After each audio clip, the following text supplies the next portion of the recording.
Dr. Robert Winston Roberts is being interviewed by Elizabeth McBroom, and he is going to tell us about his career in social work, and especially in California. We are at my home in Pasadena, and it is Sunday, July 25th, 1993. And Bob, first of all, I'd like to ask you, have you been interviewed for oral history? No. Before? You never have, because we always clear on that in case there is another available interview that we might have access to.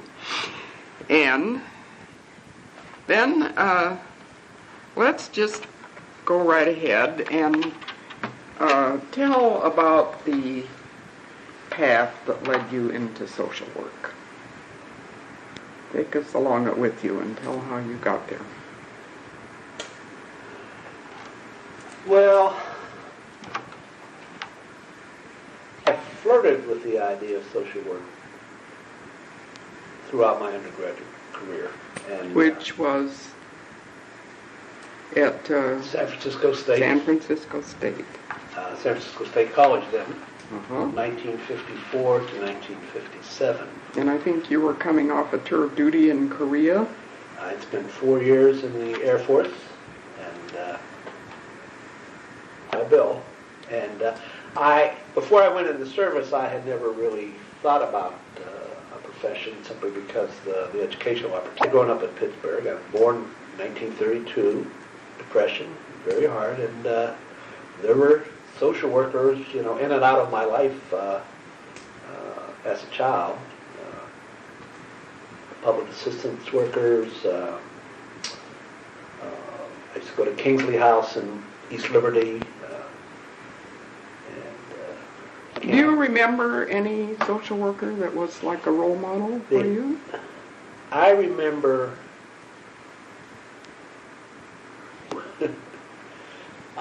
one was a black woman, and there was a period of years when my parents, when the marriage was terminated. My mother had 4 children. My younger sister was 6 months. It was the 30s. And so we were on, it was PNC, I think it was called then, it's the old AFDC program. And I don't know, I started working, believe it or not, when I was 8. And after school. And I don't know, it was just a big drive of mine to get off that check. And even then, there was, stigma attached. And I was about 13 when I finally, was earning enough money to kind of pay my own way. And there was a black social worker, and they didn't come around very often. And I don't know if she was trained or untrained, but she was just a wonderfully empathic, insightful person. And told me there really was no need for me to do that. She understood that it was important for me. But I don't know. I just remember her reassurance presence on the periphery.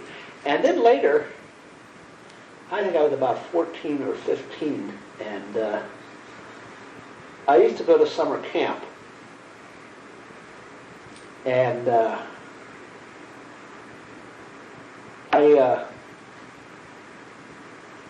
I guess 2 summers there was a young woman there. I remember her name, Sue Hare, and she was a student at Smith, and this was summer employment for her. She lived in Pittsburgh, and I don't know, I think it was partly an adolescent crush, but she's the one who really kind of educated me about social work as a profession. And a friend of mine and I were both there. I was not that old. I was younger, because my rheumatic fever went about the age of 13 or 14. We'd come home for Christmas or something from school and would invite us over to her house. And that was it. And I was always very interested in liberal politics, social movements, social action, and thought about college. And I was an enlisted man, of course, and I had kind of an atypical career. That's for my first assignment. I never worked for another enlisted man. I always stationed where all my superiors were officers, often field grade officers, and some of them I was very impressed with. Some I was not very impressed with, and I decided the only difference between them and me was that they had a degree and I didn't, and those were very different. I was in basic training when the Korean War broke out, and to today's generation, I thought I was lucky that they probably were going to have another GI Bill, and that's the way it worked, of course. Anyway, I started at San Francisco State. I had decided I really wanted to be a writer, and did quite a bit of writing in the service. So at Okinawa for 2 years, had a lot of time, and it was going well. But I guess about my sophomore year, I realized I just did not have the kind of security that it takes to be a writer. that I would be too worried about earning a living. And I don't know, then I switched to economics and biology, philosophy. I ended up with a dual major in sociology and philosophy. But I took a lot of undergraduate courses in social work, including 1 year I had a internship at a settlement house in San Francisco. And, so actually, when I was graduating, I had applied to both graduate school in sociology and social work, and I was offered a very generous scholarship at University of Washington. It's a scholarship, research assistantship kind of thing. And I know I kept struggling, and it was an emotional decision. I think I finally decided that I really was more interested in trying to change social conditions than and I don't know how I got turned on to clinical social work, because I think I started out with more of a social action orientation. Except I think the most boring course that I had at San Francisco State was a course in community organization. I mean, and it was taught by someone who had recently retired and had a very good reputation. But I just thought there was no content there. I mean, it was purely descriptive, and it bored me. So I think I kind of rationalized that I would major in casework, and just to get that experience and that knowledge and use it as a ability base. I was accepted at the University of Chicago right away, and had applied to Cal. Those are the only two schools I applied to. And I don't know, Cal was forever making up its mind. And I finally, called them and said, and sometimes I think I would have been, my career would have been very different if I had gone off to Chicago for a master's, because later I taught there for 3 years, and I really think the students got a better education than at Berkeley. More coherent curriculum, and I thought more gifted teachers, but that's neither here nor there.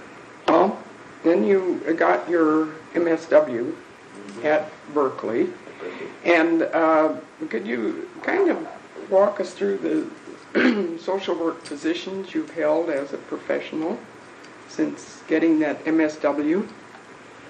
My first job was with the City and County of San Francisco in child welfare. It was protective services, and it was an experimental program in the Western Addition, which is primarily the Fillmore, predominantly black.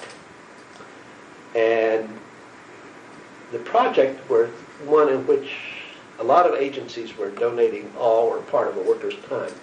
And it was an aggressive reaching out program.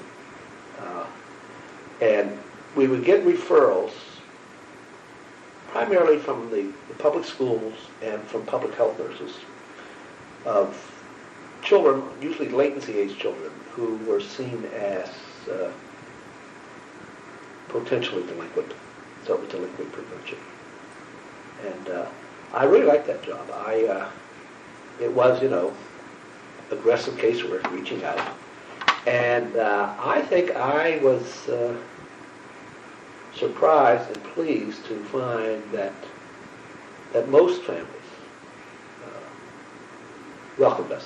And it was like, finally, someone somewhere said, we're concerned about you and we'd like to help.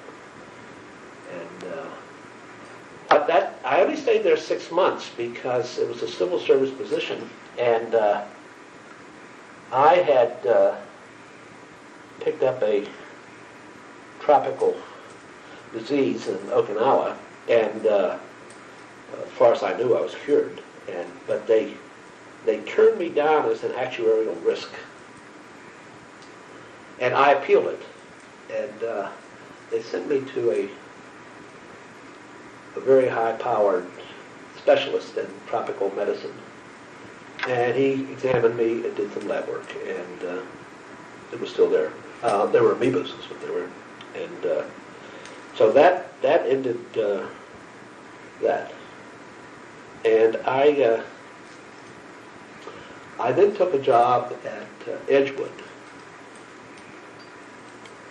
which legally was the San Francisco Protestant Orphanage, and it was like a lot of orphanages that were in transition from serving essentially orphaned and dependent children to residential treatment. And that was a very exciting and very rewarding job. And I became rather skeptical about theoretical orthodoxy. Didn't you work with someone there who became very influential with you? Who was that? Well, I worked with several people.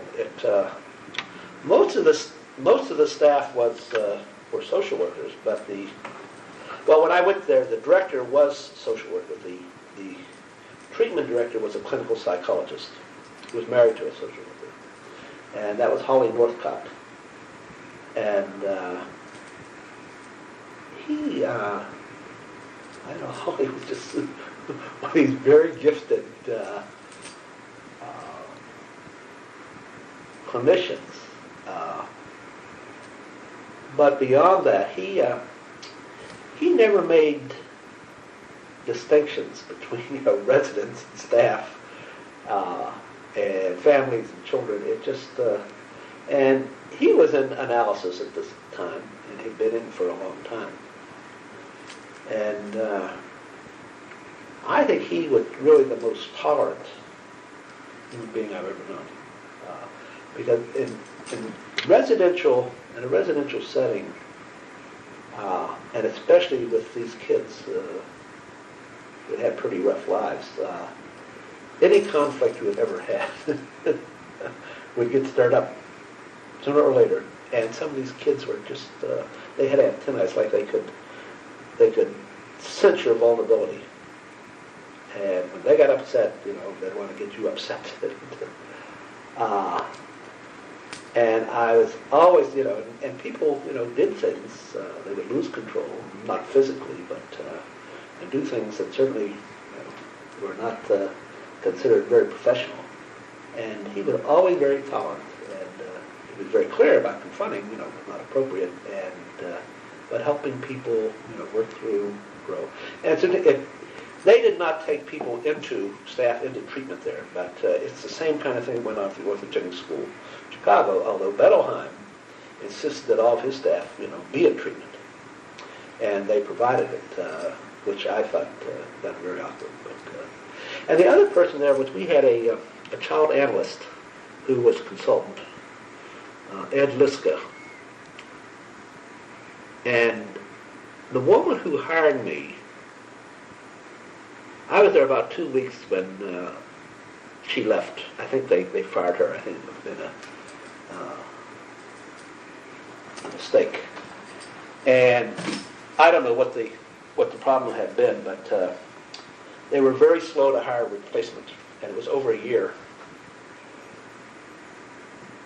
And what happened, Ed Liska, because I was new, I knew out of graduate school, new to this field, he really became my supervisor. And I would have, often 2 hours a week with him.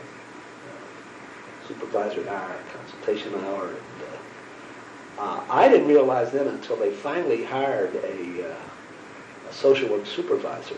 I didn't know how to use her. And she was very good. And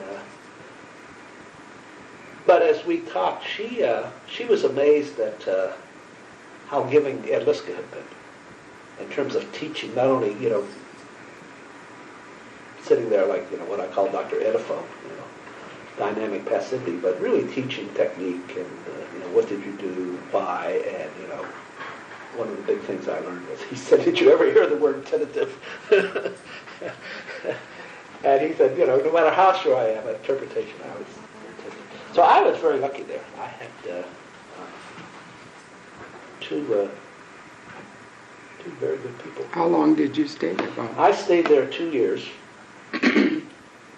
And I left because the agency was going through, it was a mess administratively.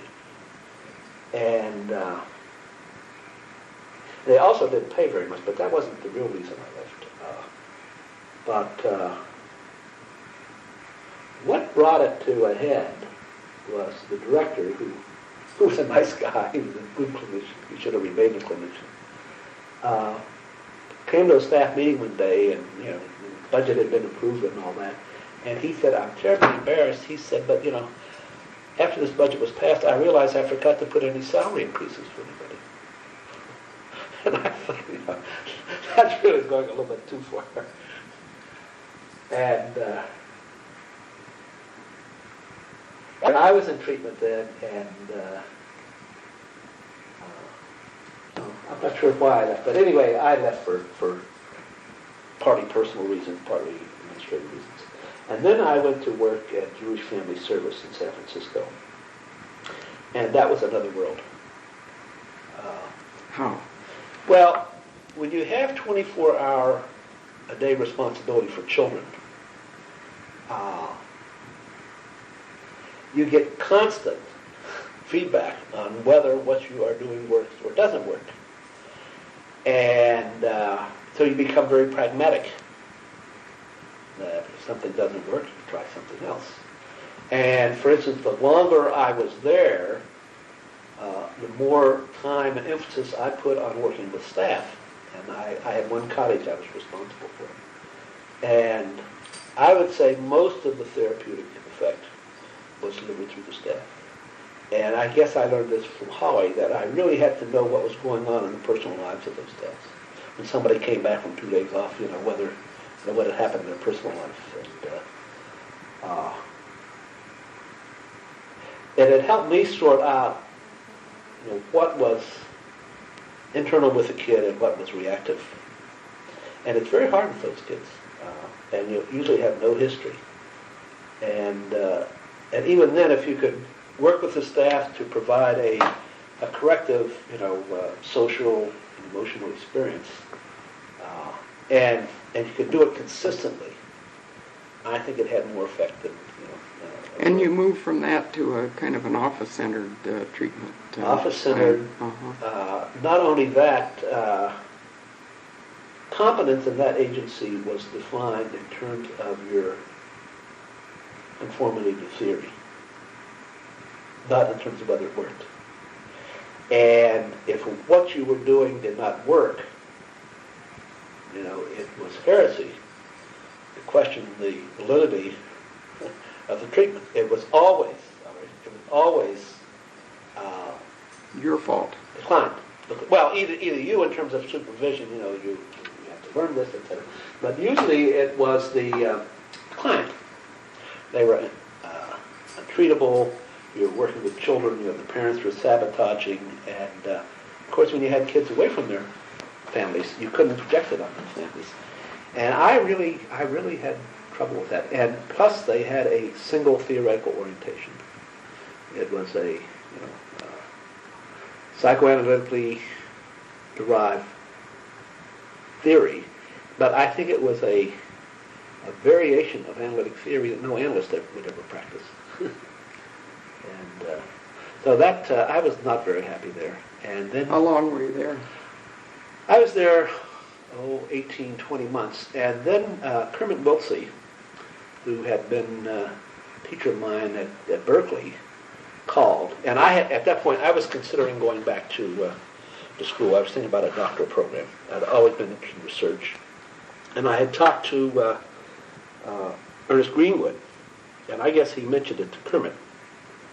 And Kermit had just started a research center, which was based in Richmond, and he had also had a grant to do some research. And he called me and he said, would you like to work on this project with me? It'll give you a chance to test your motivation, whether you really want to invest in a doctorate and whether you're interested in an academic career. So I went there for about another 18 months and found I did like doing research. What did you do there? Well, I was a research associate, and the project, it was interested in seeing if they could identify factors that were correlated with multiple out-of-wedlock pregnancies. So the design was roughly there.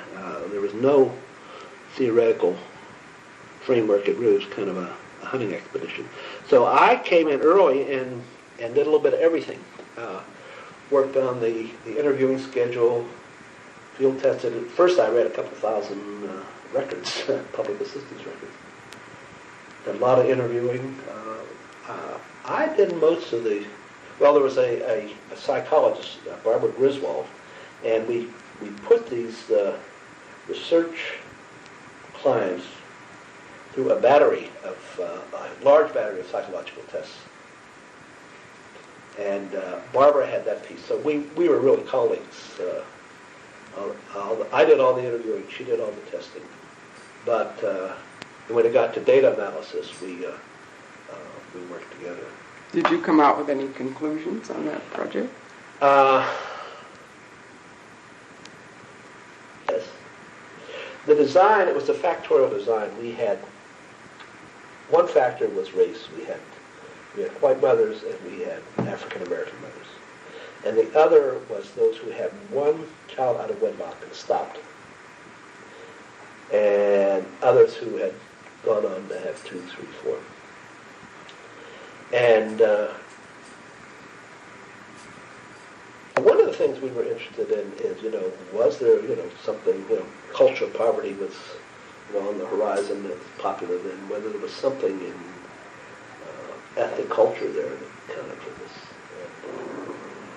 And, what we found... Wait a minute. What we found was that using psychological norms, that the African American women who had one child and stopped tested at the norm on tests that had never been standardized for minorities. In other words, which in itself was unusual. Next were the white mothers with one child. And then the third group, in terms, if you're looking at pathology, were the African American women who had more than one child, but they did not show in a highly pathological vein. The group that was most disturbed was our white women who had multiple children, and apparently white women who first, in those days, it was early 1960s, who bore children rather than placing them for adoption or getting an abortion, were very deviant. Did your findings lead to any policy changes, so far as you know, in public assistance? No. Although that had been Kermit's dream. And actually, we had a combination of variables that could be used to screen. It was really an epidemiological focus that if we could identify women with the first child and distinguish those who were not likely to have more children out of wedlock and those who were, then you can, marshal your forces and go after the second group. I went on to Columbia, my doctorate, and I'm not sure exactly what happened. Barbara Griswold was supposed to, cross-validate this on another sample, and I think her energies got diverted other places, and so like a lot of... just wasn't followed up, really. Well, and my experience, too, is that agencies are much more cooperative in letting you do research than in implementing research findings. But there were publications that came out of that. And then the next chapter in your life was going on to Columbia. The doctorate at Columbia. How did you select Columbia? Well, I consulted with Ernest Greenwood, who had been my research mentor in the master's program. And Ernest said to me, if you are interested in research, he said there's only one doctoral program in the country I would recommend, and that's Columbia. And it's interesting because he went to the University of Chicago, and Berkeley, I don't know if Berkeley had or was in the process of, Berkeley had a doctoral program, and he didn't recommend his own program. So I applied to Columbia and didn't apply to anywhere else. Just, my naivete, I just assumed, if I applied, I'd be accepted. Or if they didn't accept me, I'd do something else, I guess. So that's how I got to Columbia. And I was there about 3 years. And while I was there, summers, I worked at Family Service Association of America as a research associate on an ongoing study of treatment of clients with marital problems. And it was a survey of experts, and it never saw the light of publication. And I left there. I took a job at the University of Chicago. And teaching in social service administration. School social service administration. And I had also taught 1 year at Columbia. I was a career teacher. This was a program in IMH that started. And I taught half-time for a year. And you did some teaching at Berkeley as well. Yeah, I had taught part-time at Berkeley. I did that for probably about 5 years. Partly, when I thought I might like to go into a doctorate. And came under some very important influence of Gertrude Wilson there? Well, Gertrude Wilson had been my teacher in the master's program. And she was an interesting taskmaster. They ran an extension program, and unlike most extension programs, they had certificate programs. They had a defined curriculum, and one program was designed for public assistance workers, and the other was for residential, child care workers. And I taught primarily in the public assistance program. And I would teach one course a semester. And this was probably the first, quote, satellite program, because Gertrude would send teachers out to these communities. And the first semester, I remember I taught at Santa Rosa. That I taught Marin. And every semester, Gertrude Wilson would give me a new course to teach and a new community. And On purpose? on purpose. It turned out later. And for every course, she wanted a lesson plan for every class in the head. You know, what you planned, what your objectives were, what you were going to do in the way of preparation, and what you were going to require your students to do. And then after the class, she wanted me to submit process recording of the class. And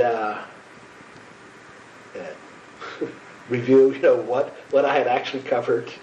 And this went on and on and on. And I think one time I figured out that I was probably getting about 10 cents an hour all the time. And years later, I was visiting Gertrude, and I reminded her of that. And this is pure Gertrude Wilson. She said, I felt very badly that I was paying you so little. So she said, I thought, I would make it up by teaching you how to teach. Although, she didn't tell me that at the time. And, it was a good experience. I reached a point where I started wondering if she read this process recording, because I mailed it in every week, and I wouldn't hear from her. I didn't have supervisory conferences unless she called you in. And I was just about to rebel and say, I'm not going to do this anymore. And I had a class. It was a new class, and I think it was the first session. And the curriculum was quite well defined, and including the major assignments. And I did not like the major assignment in that course. I just did not like it. Well, the students didn't like it either, and I had a full-scale rebellion on my end. They didn't like it, they weren't going to do it. So I came home and did my process recording and mailed it off. And the very next morning, I had a phone call from Gertrude. And I said, Gertrude, I know what you want to say. She wanted me to come in. And I know what I did. It's like being back in residential treatment. I had communicated to those students my dissatisfaction with that assignment. And they were acting out for me. And I would never have gained that insight if I had done a process recording. So she did give me a lot. Well, back to University of Chicago and your teaching there. That was a bad experience for you. That was a very good experience. You stayed there 3 years? 3 years. Mm-hmm. I had concentrated in the doctoral program in research, and that's what I had taught at Columbia. And I was hired to teach research and casework. And the casework was kind of a secondary assignment. Well, when I got there, I continued to teach research. I know I taught at least 2 years, and students did projects then. But somehow, the focus of my teaching got shifted there from research to casework. And I think more and more I was perceived as a casework teacher. And I think it's partly because that was just the system need then, and there were a lot of problems in there. And so at the end, I think at the end I was just teaching casework. I thought Chicago was a very exciting university. very exciting university, and I thought Chicago was a very exciting city. I had lived in the Bay Area, and when I was getting ready to leave New York, the two places that I considered jobs in were Los Angeles, University of Southern California, and Chicago. And I was such a San Francisco chauvinist that I remember saying to myself that Chicago would be a better place to live than Los Angeles. And I think that was a large part of why I went there, although they pursued me very aggressively. And it's partly the Chicago conceit, you know. The more ambivalent I was about going there, the more they wanted me. Mm-hmm. And I'm sure if I had been enthused about going there, they'd hired somebody else. But Alton Linford was dean. He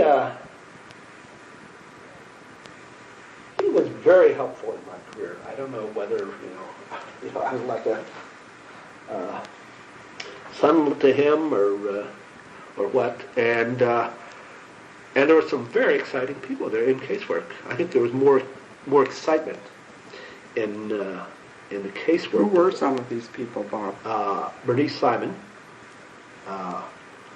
who intellectually, theoretically,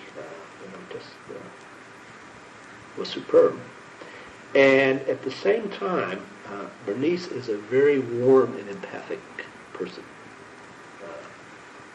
She's the person who was just attuned to whatever's going on that's stressful in anybody's life around her, whether it's a janitor or secretary or junior faculty. And I had not prepared to teach casework, so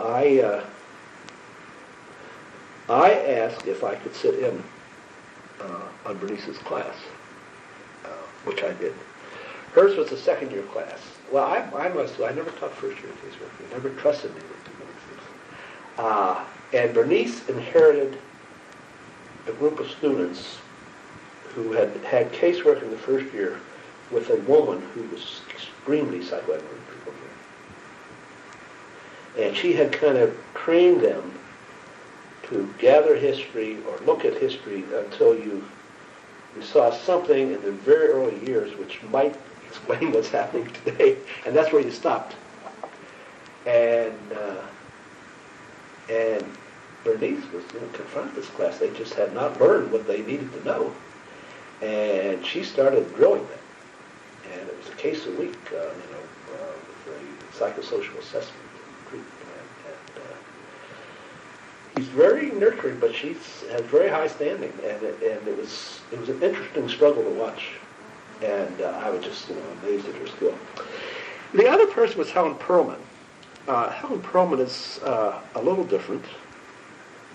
I had heard Helen speak a couple times, and I had a little trouble with her writing because she writes very well, but sometimes I think her love of a well-constructed sentence makes her conceptual orientation a little confusing. And she has a terrible habit of not liking to use the same word repetitively. But it's bad enough when you have 3 or 4 authors who are referring to the same phenomenon and giving a different conceptual label. But when you have someone who's using the same phenomenon but keeps changing the conceptual label, it really gets very confusing. And I thought Helen had a kind of exaggerated need to pull things together at the end and make it neat and tidy in a way that life really is not. And a certain quickness. But I'm an early riser, and I was working on my dissertation. And Helen Perlman is an early riser, and we both lived on the edge of campus, and we would be the first ones on campus in the morning. And we just fell into a pattern of having a cup of coffee and a conversation in her office every morning. And it was not a tutorial.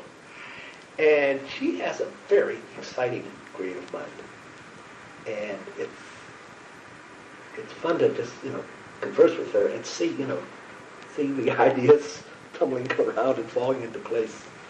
So the longer I knew Helen, the more I liked her and the more respect I had for her. And, those were the two big ones. But there were other people there. Don Pappenfort in research, and I worked with him for a year on a project. Bob Nee certainly is,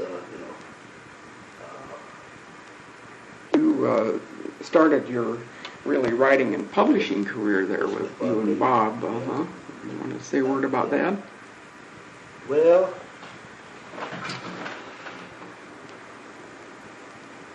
one of the things that, when I got out of Berkeley, I didn't realize then, you're taught, especially in casework, you were taught,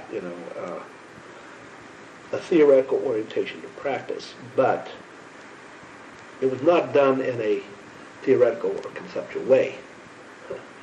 And Kermit Wiltsey, I later learned, really was very functional. But no one told me this.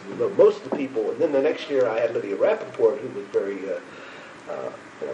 diagnostic. And I got out of Berkeley, and I didn't even know the labels of those schools. And then when I got to Chicago, Columbia, I remember Columbia. Carol Myers, it was the first time she taught doctoral students, and she started the class by saying, this is Columbia, and there is a Columbia way, and you will learn it, or you will not get a degree. But she never told you what it was. I mean, it was almost like a catechism class, and they were still at the doctoral level, we're teaching from case material. And then we, at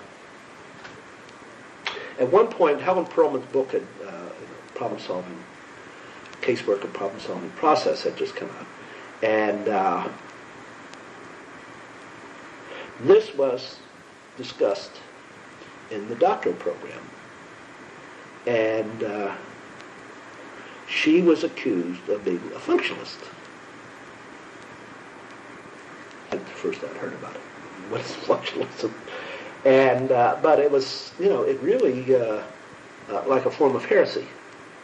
And there are functional elements in Perlman. She's really not a functionalist. But I was just very, very curious about this woman who had horns at Chicago. Crisis intervention was big then. And Columbia was teaching crisis intervention, crisis theory. And Smith was very involved in it. But when I read Perlman's book, I thought her approach was much closer to crisis intervention than to functional. And so then when I got to Chicago, I learned there was a Chicago way. And it really was built on problem solving. And so I, and as a junior faculty, you're thinking, I really have to do something. And I suddenly became very interested in comparative theory. And really had trouble believing that I had gone through the doctoral program at Columbia. It was top rated. And I was at Chicago, which certainly was, closely, someplace probably rated Chicago top school. And they just were not teaching, even on the doctoral level, were not teaching it theoretically and comparatively. And students can get, I know what really, I remember the incident that really sharpened my focus. It was at Columbia still. One of the things I had to do as a career teacher was student liaison. And I had a student, second-year student, who in the second year, she had been a very gifted, very promising student, that suddenly her work just kind of plateaued, and then it actually started deteriorating. And I couldn't figure out what was going on. And so I had a couple sessions with this student, and one of them I could feel her anger. she was in a rage about something. And finally it came out, it turns out this agency was a place at a VA in Brooklyn, and it was a functional agency. And Columbia had not used it for many, many years. And then the agency said they had redefined their theoretical orientation, that they were now, I think they said it was crisis intervention or problem solving, and the students, I learned the students in that agency, they had drawn up a list of concepts with 2 sets of labels, and they discussed the same phenomenon. And at Columbia on campus, you called it one thing, and the agency with a functional supervisor called it something else. And this student was very psychodynamically oriented. She was from California, and she had been in rather intensive therapy with a clinical social worker in private practice, and she went to Columbia wanting that, and she was outraged. And I thought, this really shouldn't happen, students. And I couldn't interest Chicago faculty in teaching comparative theory. And actually, I first thought about writing a book on comparative theory. Well, I was still collecting data for my dissertation, trying to get that finished, and it was a conversation with Bob Nee. Charlotte Toll had died before I got on the faculty, and I think it was then about 5 years past. And I gather her family, primarily her family, but friends too, had made a rather substantial contribution to SSA. And as kind That's the School of Social Service Administration. Yeah. Mm-hmm. And this was to be, it was set up as an endowment, and it was to be used really to kind of memorialize Charlotte Toll's contribution to social work in whatever way the school wanted to do. Well, apparently the school had not spent any of that money, and the family was very upset, and they thought the school was using that money for other purposes. And Bob Nee had had known and worked with and admired, befriended by Charlotte Toll, and we were just chatting. We were both teaching casework. So I came up with the idea of doing a volume, and rather than trying to paraphrase these different theoretical schools and who could learn them all in depth anyway, it might be a better work if we commission kind of the top people at each of those schools to write a chapter defining their theoretical orientation. And so, we chatted about it, and Bob and I thought that we might structure this around a symposium, kind of a meeting where, to stock taking of where the profession was in its development, and do this in memory and in honor of Charlotte Toll. Now, Bob Nee, there was a committee. A committee had been formed to do something, and Bob Nee was on that committee. Bernice Simon was on it. Dorothy Aiken was on it. That may have been it. And Bob had still not finished his dissertation, but he had been teaching full-time in Chicago, and he really was at risk of not being tenured and promoted if he didn't get something in the pipeline. So, and he did not have much interest in comparative theory. He was a member of the diagnostic school, very much. And but he agreed. Well, I was surprised at the resistance we ran into. Bernice Simon really was not at all enthused about this, but she does listen, and she thinks, and after a while, she came back and she said she thought about that, and she thought that such a volume would be appropriate for doctoral level students. Because I had shared my frustration with Columbia, and I'm rather candid, and my surprise that Chicago didn't teach comparative theory either. And so she convinced herself that it would not be read by people at the master's level. I didn't believe her, but I didn't argue with her either. And I really think that probably is the largest contribution I made to the profession. That book. It's still in print. It's now about 25 years old. Never been revised. It does not sell huge numbers, but it sells steadily, and it has sold over 50,000 copies, which is a lot. And how many languages has it been translated into? Translated into Japanese, I know. Japanese, Portuguese, German,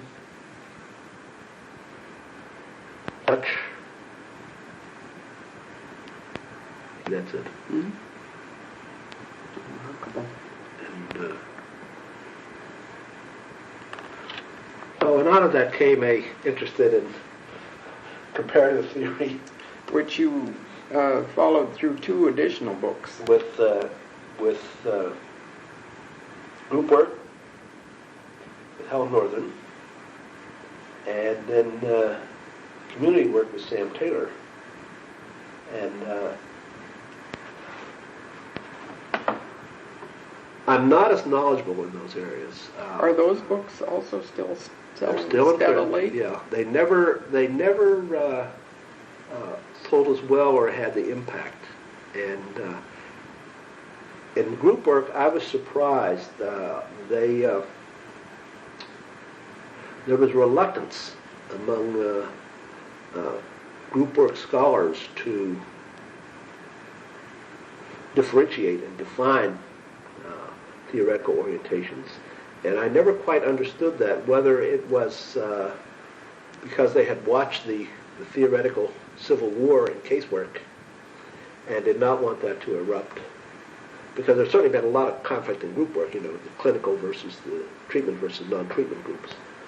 And that has never really been completely resolved. And it's also, I think maybe it's their affinity for small group process. They like to think in terms of process and building consensus and this kind of thing, and focusing on similarities rather than differences. I was disappointed in that book, In the group work. in the group work book, and we just couldn't get, work there. It's a lot of work to do that kind of book, and negotiating with authors afterwards, and trying to get them to revise, and it wasn't very theoretical. And I said to Helen Northern, because Columbia University Press published it, and we were going back. Published all 3 of them? No, first one was University of Chicago Press. Oh, I see. And Columbia had wanted that, but I went with Chicago. And we were going back and forth on titles. I did not want to use the word group work.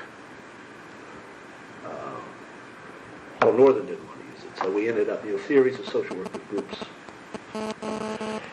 And at one point, I said to Helen Northern that I was going to write John Moore, who was our editor in Columbia, and suggest that the most appropriate title for that book would be Small Theories for Small Groups. John didn't buy my suggestion. I'm not sure Helen thought it was very funny. But then later, community work book was a completely different phenomenon. I had, before I was dean, I was approached one time by a former doctoral student of ours. Why am I blocking out his name? The man from Saskatchewan. Jeff Pawson. Jeff Pawson. Pawson. And Jeff said to me one day, and he said, "Have you ever thought about doing a book on community work?" And I said no, and well, he tried to encourage me. And I said, well, if I did it, I certainly need a strong co-editor. In fact, Sam Taylor was the senior editor on that book. And anyway, I never heard from him again.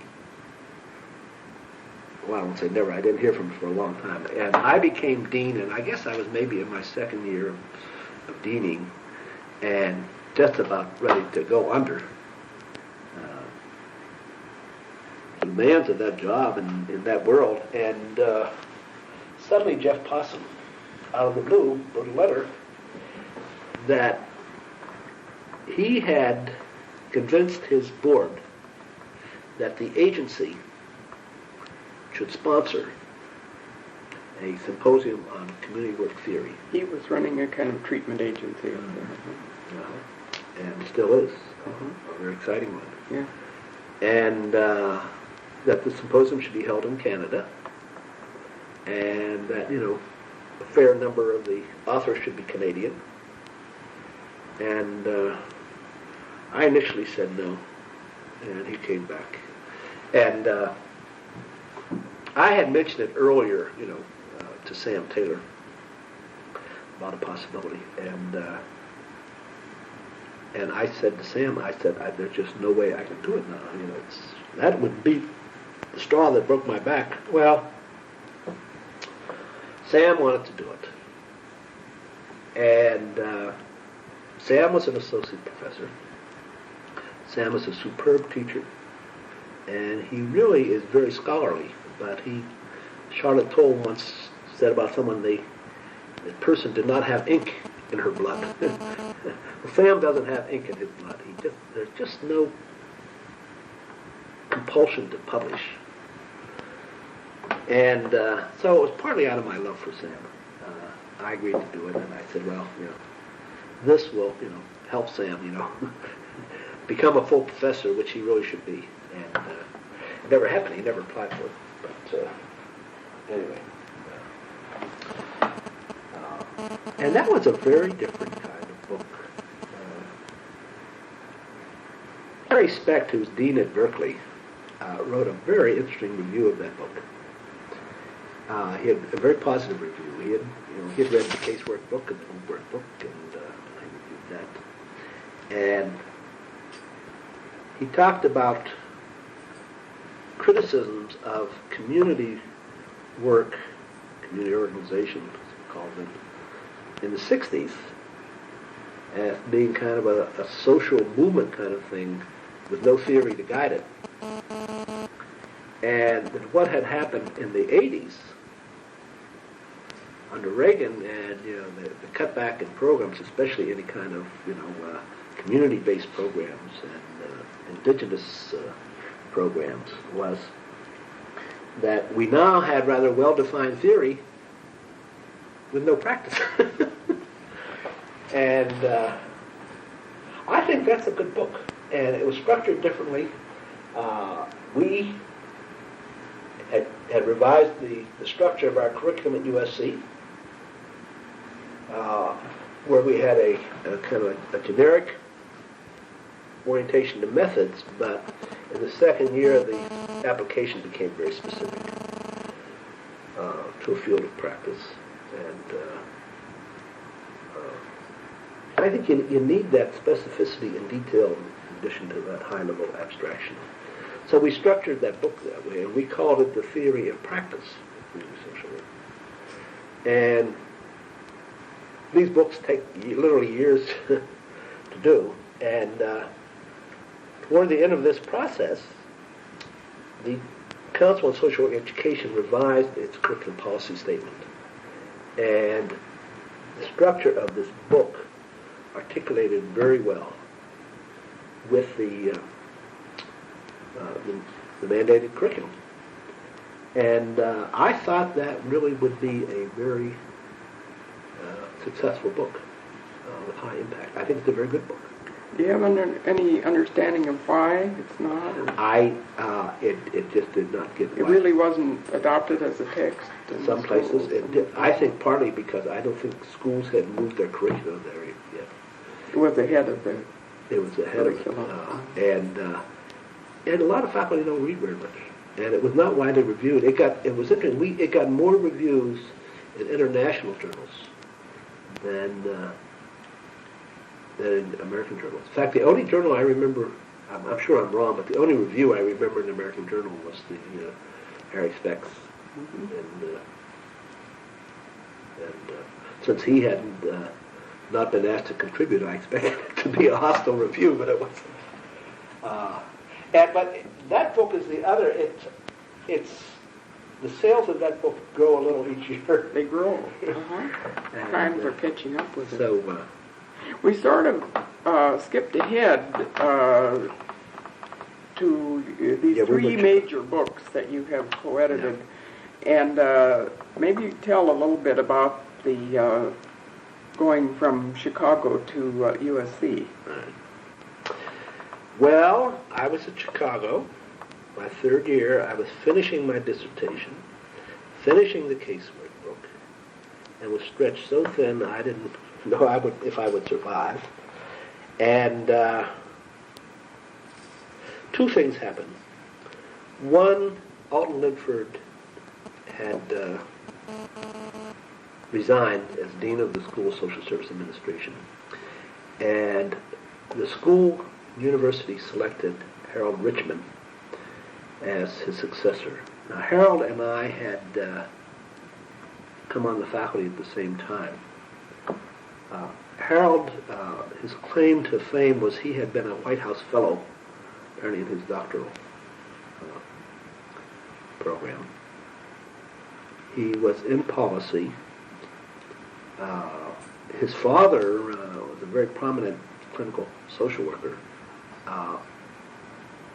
But Harold first, I felt he really was not socialized to the profession. And he joined the faculty, and I think Gardner was the Secretary of Health, Education, and Welfare then. And he tapped Harold as a consultant. And Harold was still working on his dissertation. And he was commuting to Washington. And I felt Harold had never really been socialized to academia either, and did not realize the complexities and the undercurrents and the kind of unspoken feuds that go on. I mean, it lasts longer than a marriage, and it's like a family that there are certain unresolvable conflicts that are brought to the open. There'll be civil war. And he really didn't appreciate that. And he insisted that he had a wide-based commitment to social work, a broad definition. I didn't believe him. And I think he believed it, but, and sure enough, so I had some questions about the direction that school was going to take. And especially in terms of moving away from any kind of clinical practice. And the other thing is Maurice Hamovitch, who was dean at USC, I think at your urging, approached me. Was it Maury or Malcolm? No, Maury. It was Maury. Yeah, okay. Malcolm was both job offers were for Maury. Anyway, Maury. One of the things that happened is USC's salaries were terrible. And Chicago's weren't that great, but I ended up going to Chicago for $13,500 a year, and USC had offered me $10,000. That was a lot of money in those days. I mean, that gap was really big.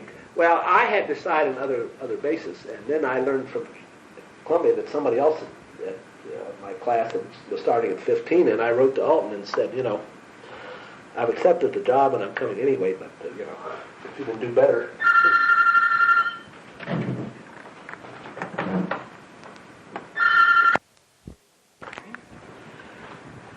Anyway, Maurice Hamovitch contacted me, and he had received a federal training grant, part an undergraduate social work education program, and he was in a position to match my Chicago salary. Of course, I interviewed all that. It didn't just offer me the job.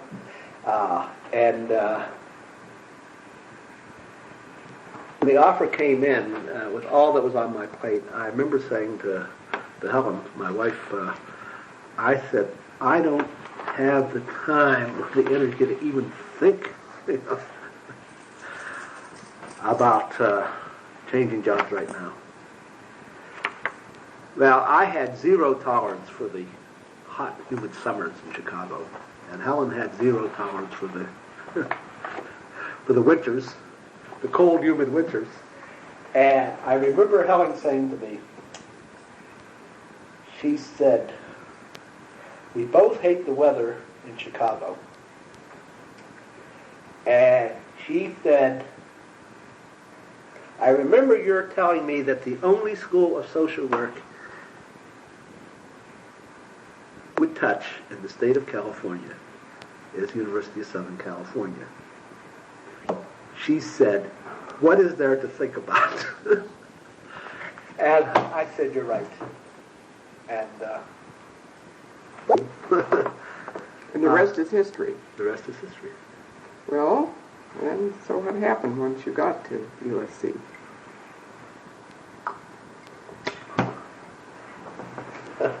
You started out by buying Helen Wright's house. Bought Helen Wright's house. Helen Wright had, of course, been dean at the School of Social Service Administration, retired to Pasadena, and had owned a house on Eaton Canyon. It was right on the rim of the arroyo. Canyon Close. Canyon Close. That was the street. And you, Elizabeth McBroom, told us that her house was for sale. She had willed her house to the University of Chicago. And the real estate market in Pasadena right then was really in terrible shape. The Pasadena School District had been forced to integrate racially. And actually it was the first, I believe, the first court-mandated school integration outside the Deep South. And there was tremendous white flight to Orange County, to Arcadia, neighboring community, different school district. And the economy was in a bit of a slump. And that was what year? 1973. 73. No, 1970. 23 years ago. Yeah, 1970. I was in Chicago from 67 to 70. We sold that house in 73. So we came out. I don't think I even did I come out? We came. Helen and I came out for a long weekend, and decided to buy the house. There were a lot of quote deferred maintenance. It had been sitting empty, I think, for at least a year, and so for the moment, fully realizing how far it was from USC. But my preoccupation for years was work. And I was a little naive. And Maury was a very clever negotiator. But he had put a package together for my position. And to show you how generic I am, I had a joint appointment with the school of, and one of my minors at Columbia was social planning. But I really was not a planner. And anyway, I was supposed to teach half-time in urban planning or urban affairs. No, it's urban planning then. And half-time in school social work. And at the end of the interview, and I had essentially committed to taking the job, Maurice said to me, "How do you feel about administration?" And I said, "What do you mean, how do I feel about administration?" He said, "Well, you know, are you interested in it?" I said, "Maurice, I have never thought about administration. I don't have any feelings at all. I just, never thought of myself as an That is being an administrator, being not teaching. And the hidden script was that this undergraduate program needed a director. And there was funding in there for 3 positions. And he really made it sound like a nominal thing. On paper, you'll be called the director, but, you know how Maury can be, that there really will not be much involved with it. So I agreed. And so I had 2 half-time positions. I never taught in that undergraduate program. I taught in the master's program. And taught in the School of Urban Planning. And after the undergraduate program. And I arrived. They had had funding for a year. Maury had hired a doctoral student, advanced doctoral student, who had done a survey of catalogs describing other undergraduate programs and had written a document, but there was no curriculum. He hired 3 people. He hired me, he hired Herman Borensweig, and he hired Andy Dieppe. And he had the money for a year. It's the second year. There were no students. There was no curriculum. And I had asked about their pay my moving expenses. And Maurice said, we do not pay moving expenses. He said, but I can put you on salary during the summer. And you really won't have any responsibilities except getting ready for your classes. So he said, that's really more generous than moving expenses. Well, I have never seen a summer like that. There was no curriculum, nothing about undergraduate. He said all this stuff about a continuum, but nobody had defined what a continuum was, so I defined that. I'm out with a butterfly net trying to recruit students. And in addition, I ran into the ethnic diversity of Southern California. Literally, my first day in the office, I got a phone. Anyway, he identified himself as either an officer or being affiliated with Trabajadores de la Raza. And he introduced himself, and he said, I understand that you are the director of the new undergraduate program. And I said, yes. And he said, tell me. He said, how many Chicanos do you have on your faculty? And I said, 1. Andy Dieppe at that point was kind of the strategist for that whole Chicano movement in social work. And he said, really? He said, who? I said, Andy Dieppe. He said, he's not Chicano, he's Puerto Rican. And he'd already been involved with Chicano movement for 20 years and was married to a Chicano, but he wasn't a Chicano. So that was my baptism by fire. So I had agreed to head that program for 3 years. And when the 3 years was up, I said, I've done my turn. Let somebody else do it. And actually, I think the grant, the grant ended up funding them, and I thought it was a good program. There were a lot of intellectual challenges in defining that curriculum, because if you run an undergraduate program in a small college and you don't have a graduate program, you don't have to worry too much about, repetition, redundancy between your curriculum and the master's program. Because if they go for a master's degree, they're going to go somewhere else. But when you have an undergraduate program, and there's the probability that at least some of your students are going to stay around and come into your master's program, you have to confront the question of what belongs where. And if you repeat the content, you're going to have some very unhappy students in the master's program, and I think some very unhappy teachers, because you'll have disaffected students. And it was a real challenge to think of a curriculum that could be the terminal degree for students who want to go into social work jobs,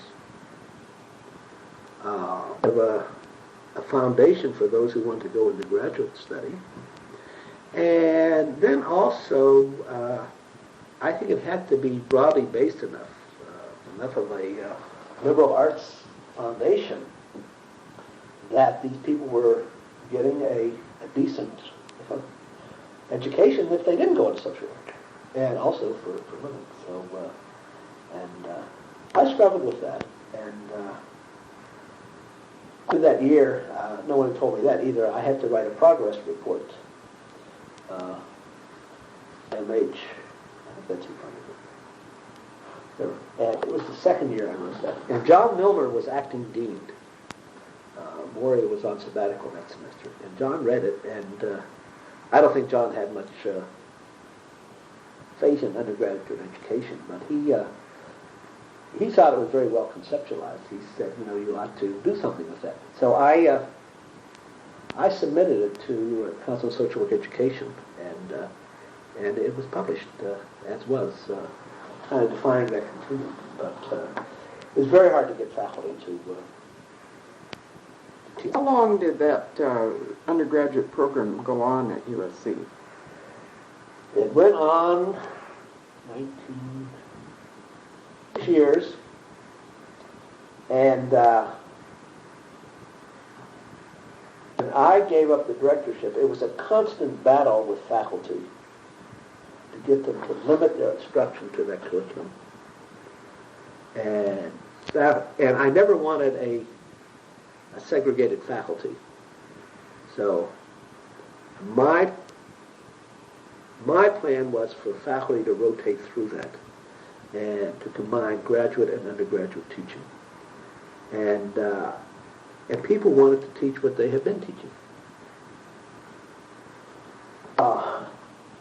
And when I gave up the directorship, I'm not sure what happened, because I think there was curriculum drift. People started teaching what they wanted to teach, and I think the whole boundary between graduate and undergraduate got blurred, and the school. I took a year's leave of absence in 1976 and went to Australia for a year. And while I was gone, the school went through reaccreditation, and what I have just described was identified. At that time, you had a combined accreditation team, undergraduate and graduate. And, they raised some of these questions. What's the difference between your master's and your bachelor's? And they just didn't get very acceptable answers. And apparently, the master's program was reaccredited, and I think the undergraduate program was put in some kind of probationary status for a year. And there were some people on the faculty who had never been in favor of undergraduate education. They really thought it should be a liberal arts base, and professional education belonged at the graduate level. And one of the critics was Helen Northern. And she was quite forthright about her position. Helen and I were good friends and colleagues. And she never quite convinced me, and I never quite convinced her. And apparently at a faculty meeting after this accreditation report, Helen story I heard is Helen rose from the floor and made a motion that the undergraduate program be discontinued. And somebody called the question, and without any debate, we voted out. That was the end of it. That's the story of the undergraduate social worker. Yeah, that was at USC. USC. Where do you come down now? Do you think there's a place for it? Or? Yes. I mean, if we really look at the front line, agencies that are working with social problems, people with difficulty, you find very few professionally trained social workers there. Very few MSWs. Very few MSWs. And not many BSWs either. I don't know what happens to all these people with BSWs. But I think don't educate people for I think for crisis intervention. I think for a lot of the reactive disorders, there's a great deal that can be done at that level. And if you will, then you save the more inside-oriented treatment for the master's program. Or there are different ways to slice it. But I think unless you have a commitment from agencies around employment, and unless I think there is a cooperative planning of that curriculum, where you're really trying to address the needs of these agencies, it doesn't work. And what happened at SC, and I think seems to happen in all MSW programs, bachelor's degree program, is what you get is a watered down version of the master's program. It's not distinct, substantively or in terms of objectives. And so they come out kind of superficially trained MSWs without an MSW. And I don't, I don't think they really have in-depth training to do that kind of treatment. And on the other hand, I think they have the conceit that they do have it. And essentially they want to do the same thing MSWs do. And I think, for a long, long time, public agencies, the most needy, the most distressed clients are badly served by MSWs because I don't think we educate them to work with those kind of things. Well, Bob, you went on to become associate dean and then dean at USC. Would you tell about that? Well, I don't know how. I just always seemed to have one foot in administration, and actually it happened in Chicago too. I was appointed there as, quote, secretary of the faculty, and I was chairing the research sequence and started teaching in the doctoral program. And I think the first thing that happened is I was asked to chair the doctoral program. And I wasn't doing that very long, a matter of months, when Maurice Hamovitch decided he really had to have some administrative help. Maurice didn't even have a secretary. It's unbelievable. He had what's her title? He had an administrative assistant. Administrative assistant, and that was it. And no assistant dean. So he found funding for an associate dean position, and it was half-time. Maury and I think we have respect for each other, but Maury and I...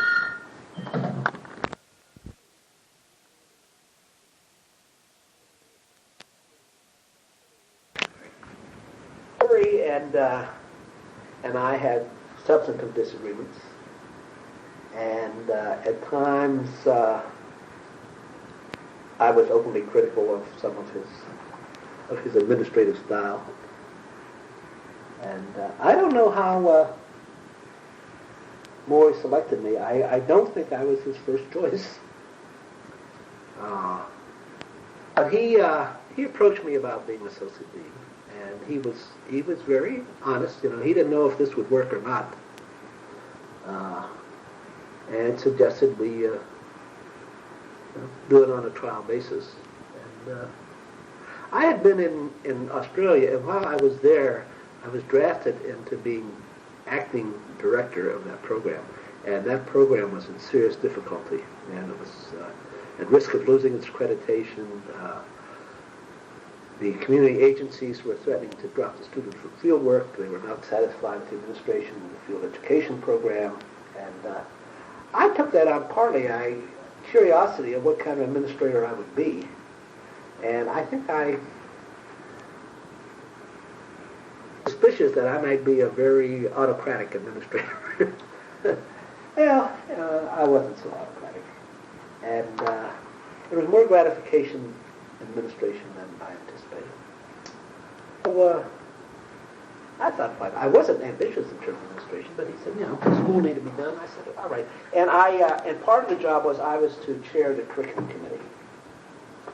And I was very interested in curriculum, and we had been trying to do kind of an in-depth look at what needed changed. But I think it had drifted into anarchy. It's what happened in the 60s and 70s. So I said yes. And so I was associate dean 3 years. Tremendous amount of work. Partly it was, I remember saying to Maury one day, I said, Maury, I don't understand this. I said, I'm working 7 days a week. And he said, so am I. He said, there must be something wrong. He said, that's why I got an associate dean. And the truth is, a lot of things that needed done just weren't being done. And, the school was just, they say fair in many ways. And so Maury suddenly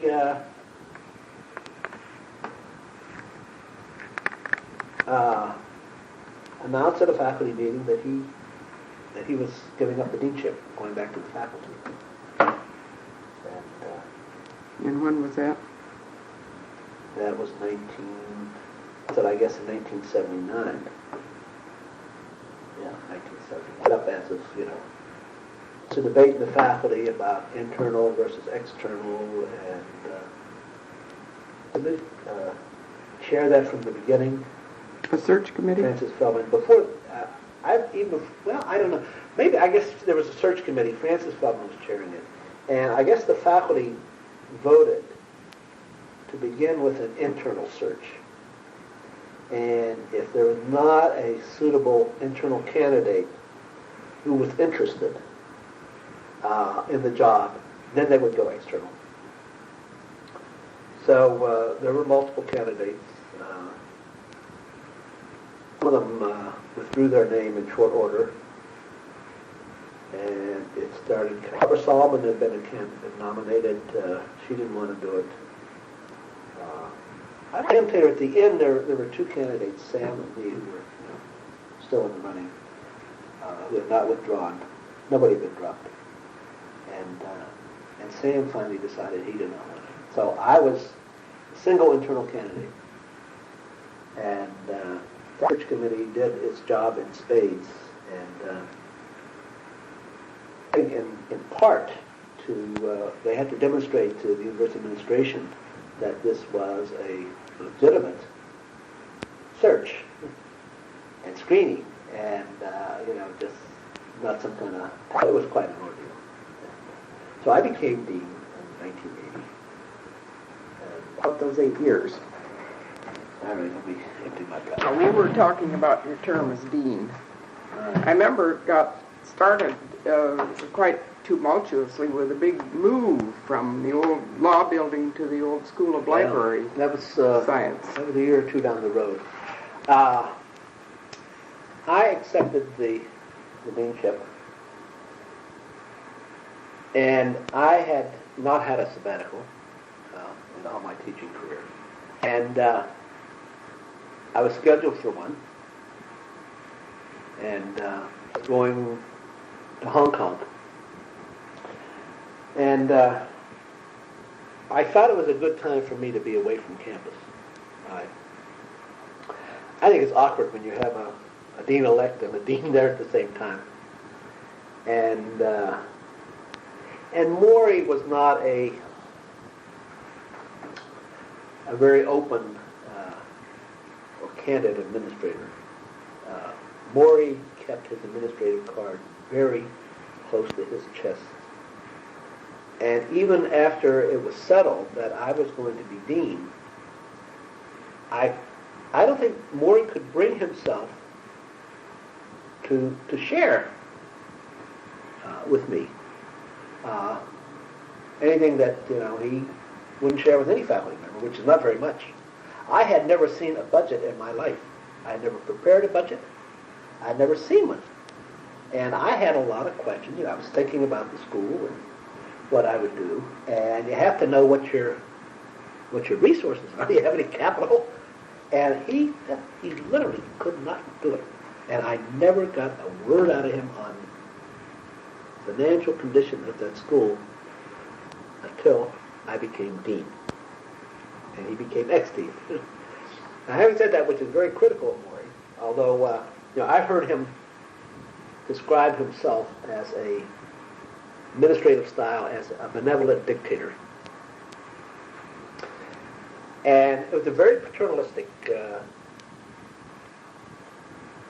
Old Testament administrative style. And Maury, he would share some of the problems. He had a pattern, I don't know if you're aware of it, bringing you right to the brink of disaster. You're going over the cliff. And then he would step in as the father figure and rescue the situation. Sometimes he would tell you this after it was over. He could share the problem. And he just couldn't do it. But once I became dean, and Maury became the ex-dean,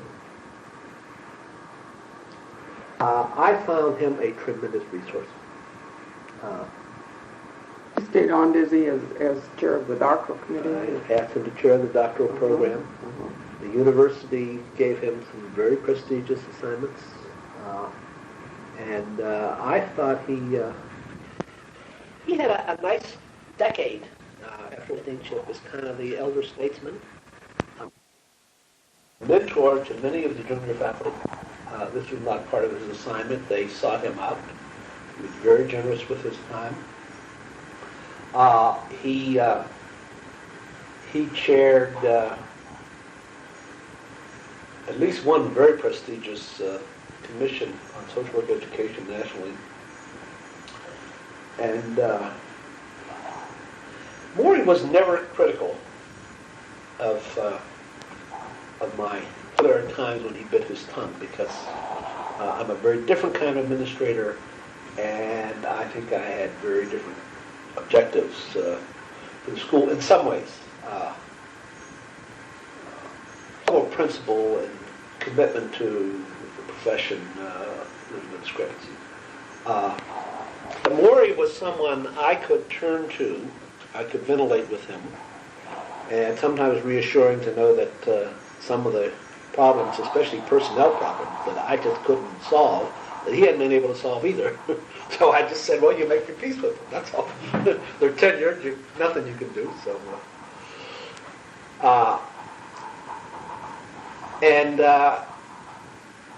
you could trust his confidence. And it was good having someone who knew where the skeletons were buried. And he was very supportive. If you have to have an ex-dean around, I don't think you can do better. He's the ideal ex-dean on faculty. And I tried to give him assignments that carried prestige and status. He was a large contribution to the school, and it worked very well.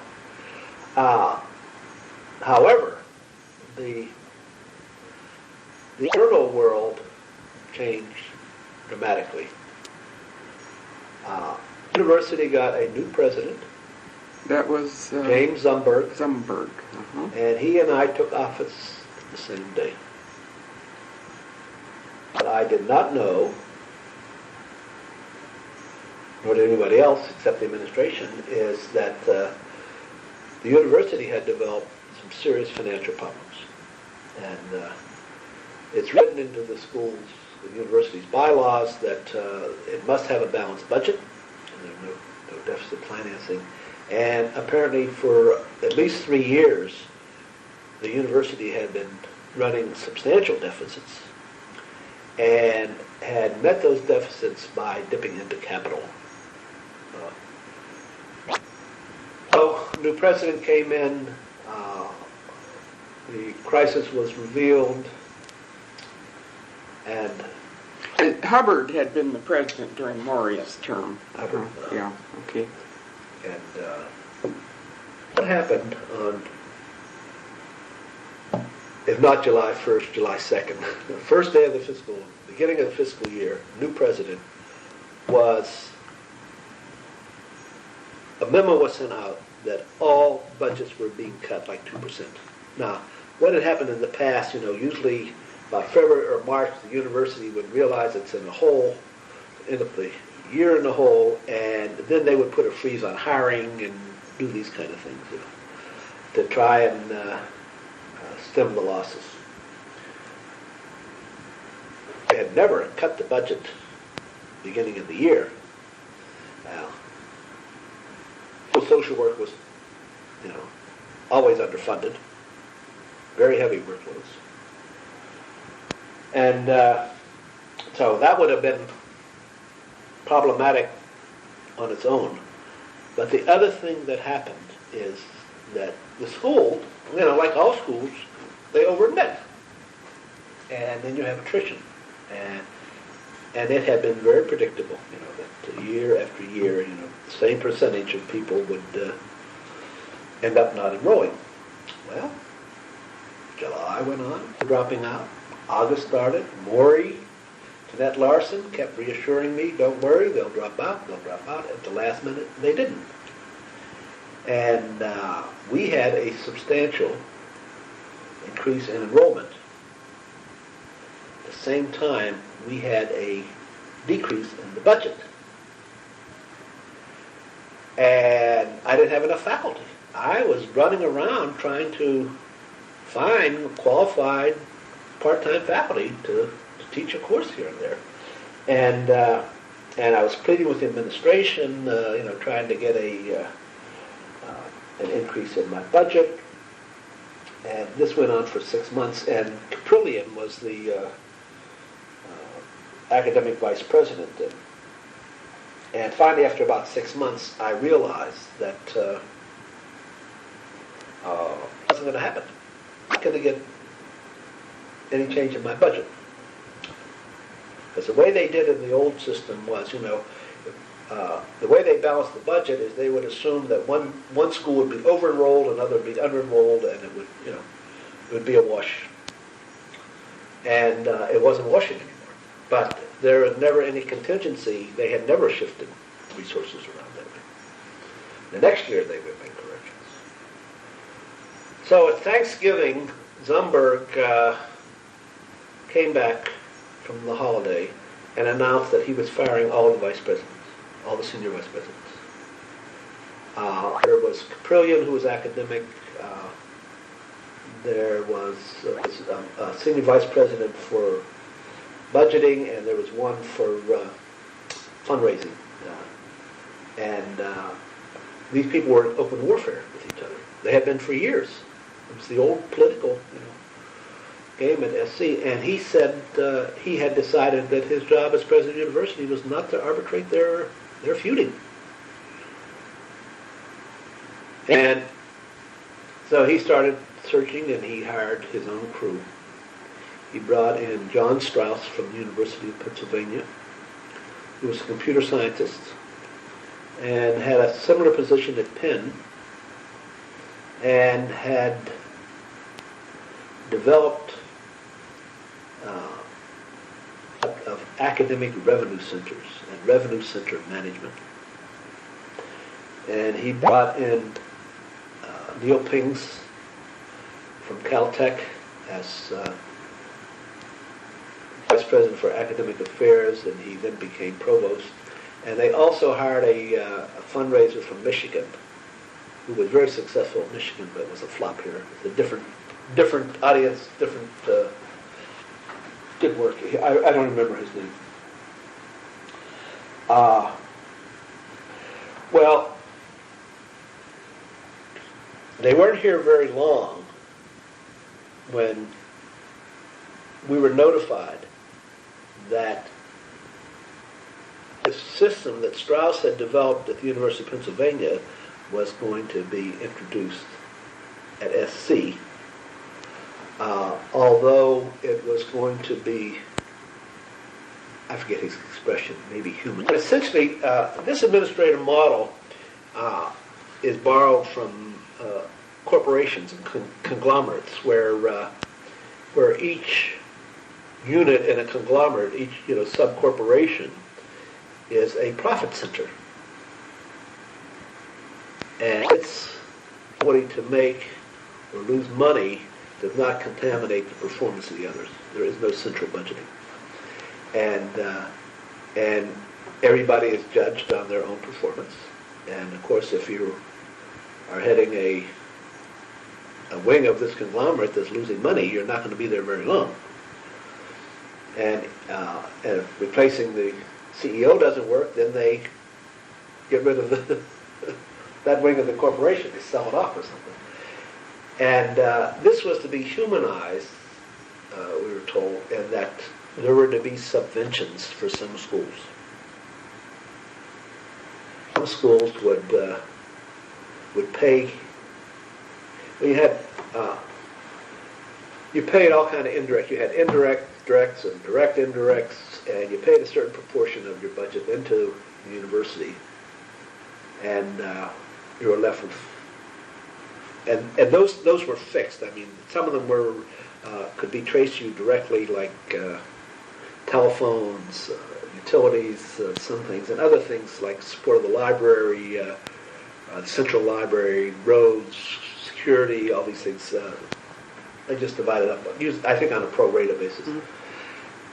And the problem is that some schools, after you paid in these indirect costs, there wasn't enough left to run the ship. So those schools would get a subvention. And other schools would have more money than they really needed. So they went to that. That system, the school became, quote, an academic revenue center. That was the new jargon, which took some getting used to. And one of the things, you had a budget, and that was your budget. I mean, if you had a shortfall of enrollment, and you didn't bring in the revenue you had projected,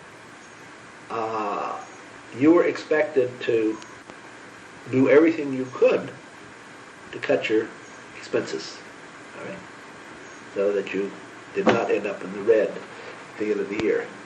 If you did, I mean, if it was wildly off, the university would just cut some of your operating budget. Yeah. But still, there was a great deal of flexibility. But if you ended up in the red, then there was, quote, a university bank. And the university bank would loan you money to cover that deficit. And the following year, you were charged interest on that indebtedness. And the interest was based on the interest rate on 12-month CDs on July 1st, whatever the government was having to pay for money for a year. And so you're expected to repay 10% of the capitalized debt plus the interest next year. And how did all this affect social work? Well, let me give you the other half of that thing. On the other hand, if you ended in the black and you had money that was not spent, then you had credit with the bank and they paid you interest, except there was no money in the bank. But that's,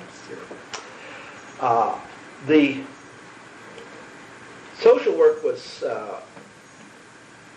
hit very hard because this was the internal environment. Externally, the other thing that happened in 1980 is Ronald Reagan was elected president, and welfare programs, social programs became the whipping boy, and there had been a great deal of federal and state money available for social work education, scholarships,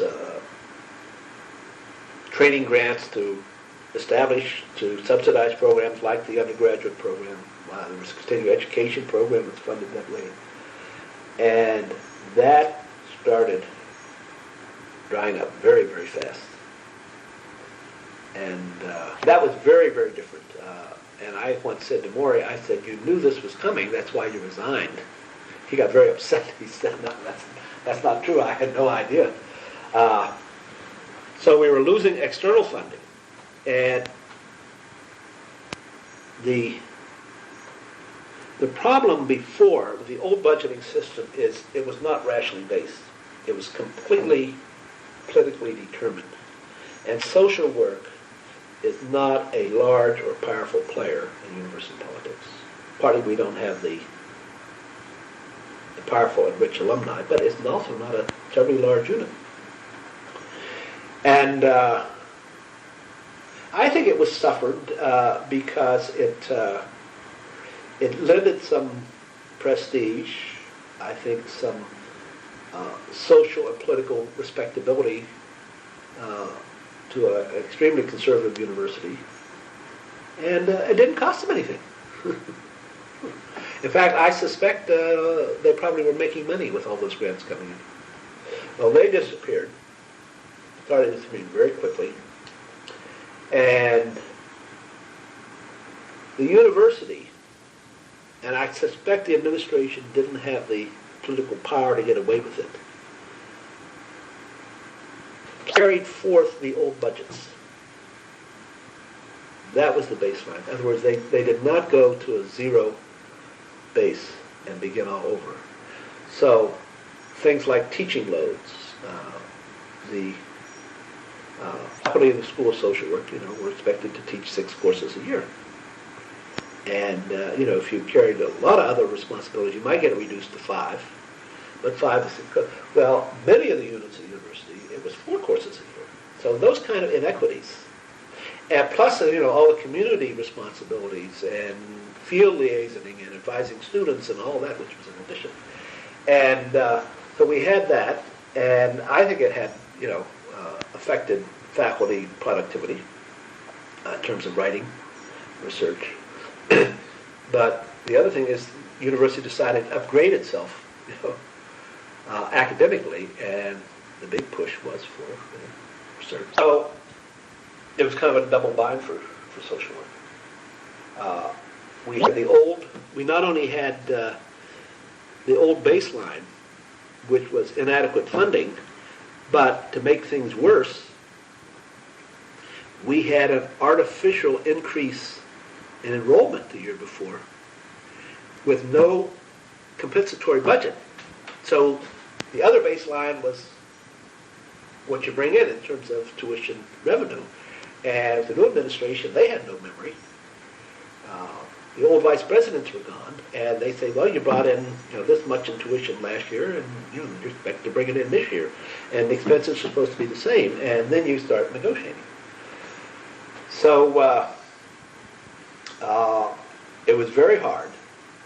However, the implicit promise in this, with that university bank, is that if you start doing, creative and resourceful things, and start bringing money in through gift income, increased enrollment, overhead recovery from research projects, etc., that your income is going to go up. So it reminds me a little bit when I was a kid and I wanted to get off welfare. I had the same goal there, and as tight as it was, and it's partly, my frugal nature, we never ran a deficit. And a lot of schools were, and some of them got in big, schools like public administration ended up with a $2.5–3 million deficit. And with having to pay that debt back at the same time trying to build, very difficult. So we did not have huge surpluses, but, we did not spend what we didn't have. And, and I started working on other things. Research was slower. The school had never done much in the way of fundraising, and I started putting more. You got the first development officer, I believe. Yeah, half time. Madeline Stone. It became a priority. Of course, there was the expectation that it became a priority too. And did some other things. Not just, it wasn't completely driven by profit motives, but we started a new part-time program on campus. And that was designed in large part to allow those people who, primarily in public agencies, for whom there had been, government scholarships, they disappeared, to give them an opportunity to go through the master's program on a part-time basis. And we, and that was. And you started some satellite programs. And it started an off-campus program in Orange County. It was not like the old satellite program that moved around from community to community. That was to be a kind of a permanent off-campus program. And I had, it was the only one that Neil Pings approved during his tenure. He did not believe in them. But he said, if you had argued with us in terms of how much money it would bring in, he said, I would say no. But I had argued from the basis of academic reasons and community need. And later there was a one-time cohort, Riverside County, the children's services there. So, but anyway, gradually started bringing in a little more money, and finally, I think about maybe the fourth year, there was going to be some extra money, and so I thought, now I can, tend to some of our needs, and I got my budget, and they had kept whittling away at my subvention. So if I kind of, you bring an extra $100, then they cut your subsidy for $100. So I figured, well, at least when I get to the point where I'm self-sufficient, that then, any extra money I have can be used for quality enhancement. Because the problem was we had no capital, no way to capitalize any of these new ventures.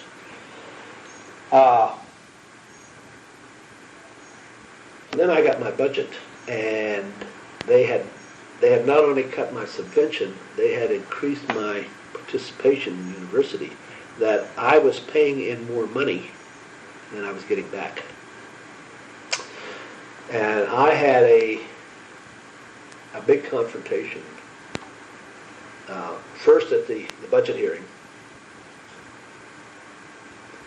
In retrospect, John Curry became very nostalgic about it because I referred to the School of Social Work as a cash calf. Because the business school was always calling itself a cash cow for years. And he was really opposed. He had these formula, et cetera, when it's a wash, some years you pay in more, some years you pay less.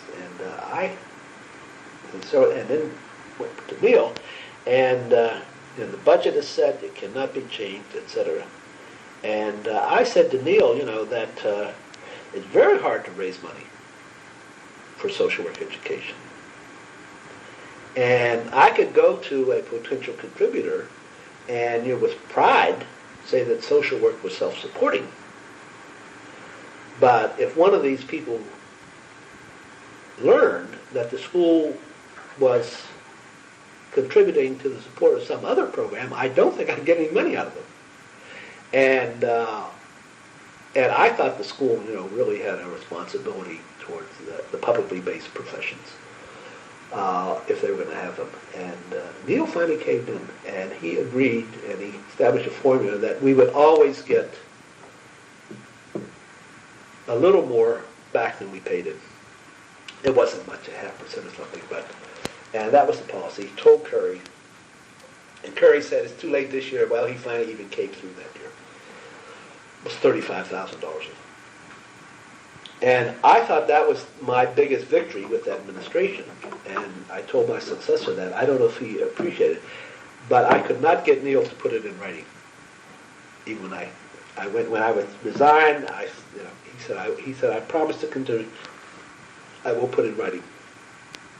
But I think it's gone. I think the school now because they're bringing a lot of research overhead, and other units of the university, which were so affluent, now are on hard times.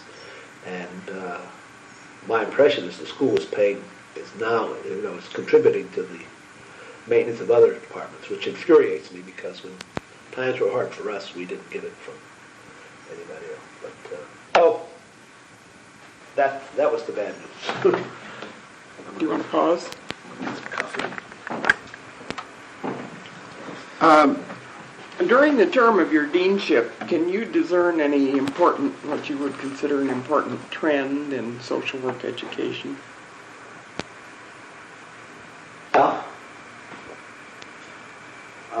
And I think, they were also present in the school. First thing I think that had happened in social work education, and there are a lot of factors contributing, is that the curriculum expectations were vague, and I think social work education had drifted into a state of curriculum anarchy, to be truthful. And there were several things going on here. One was certainly the social activism of the 60s and decision relevance, and it wasn't just social work, it was all of university education.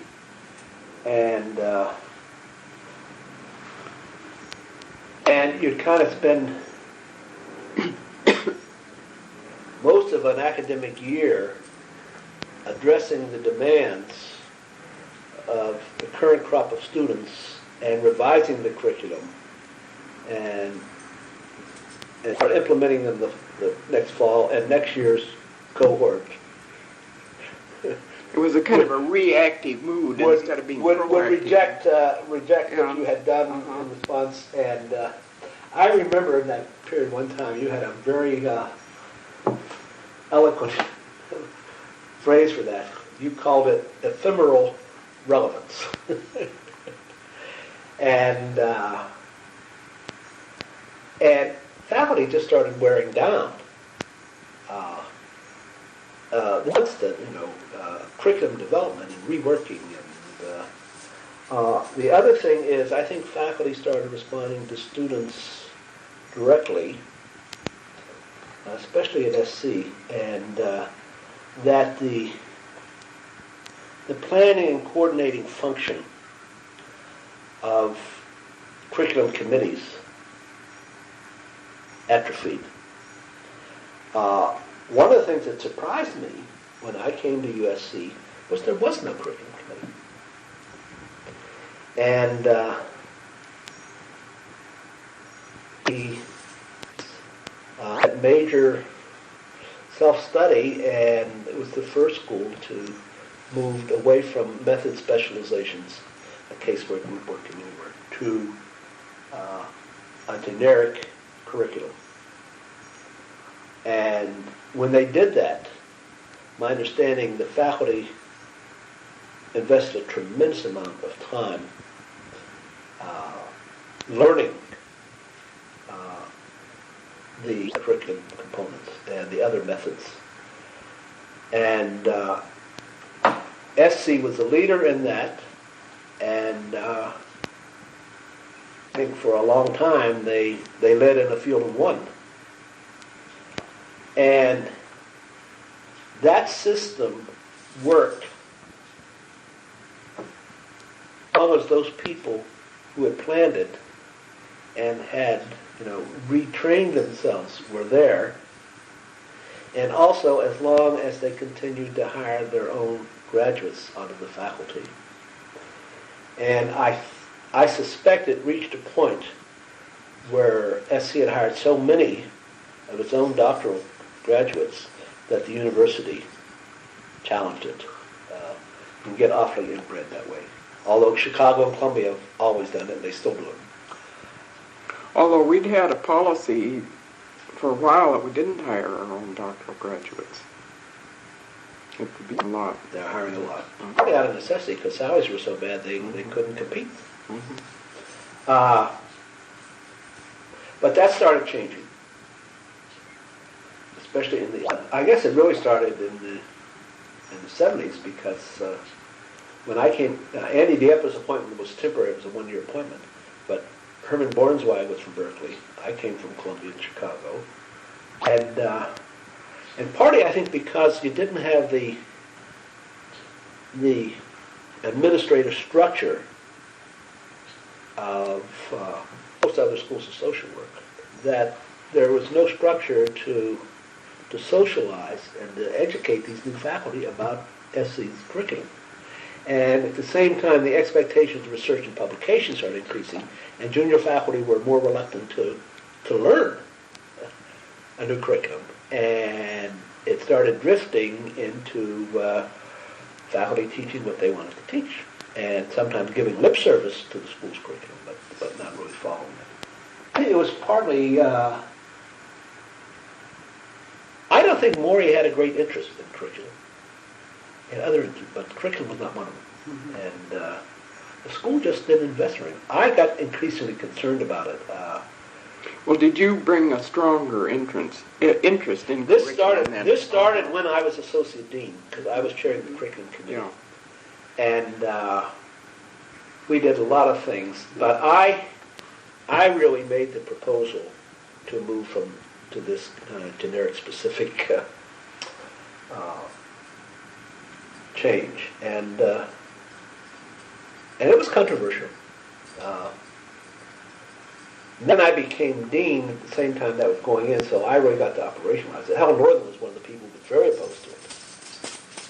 And I know Helen very well, and I have great respect for her. And I thought arguing with her was pointless. But I asked Helen to chair the health concentration. And Helen got involved in challenge of putting that curriculum together and planning it with the faculty, and she got converted. And it worked. And it worked. And I think, not only were we spreading our students too thin, that I thought the education was becoming very superficial. We were also spreading our faculty too thin. And that was, he had a tendency to do that. He seemed to want to homogenize the faculty. If you had a doctorate, you could teach anything in the curriculum, which I think is not quite true. Well, you can. I don't know how well you can teach. But, so this allowed faculty an opportunity to develop more depth in their teaching, which I think it's very hard to do. Research really is an in-depth look at something. To keep up with in-depth knowledge in a research area which has no relationship to teaching, you're really, it's too many bodies of literature to keep up with. Yeah.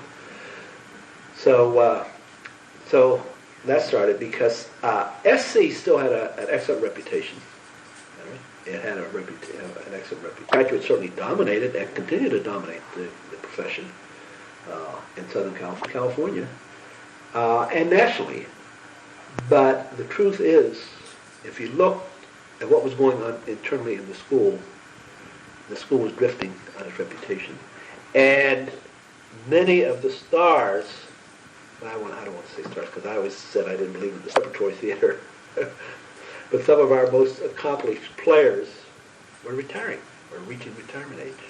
Programs that often were very narrowly focused. So, and without much teaching experience. yeah, and before long, or clinical experience. that's right. And Murray was not at all sold on this idea, but it passed faculty vote, and he had some criticism about the need to be more democratic, so he went along with it. And then he got involved in a national commission. I think originally it was called the Structure and Quality of Social Work Education, and the original objective was to, partly to articulate the similarities and differences between undergraduate and graduate education that continue, because there was a demand from undergraduate educators that their graduates automatically be given advanced standing, occasionally for its own graduates, which got us into trouble with the Accreditation Commission.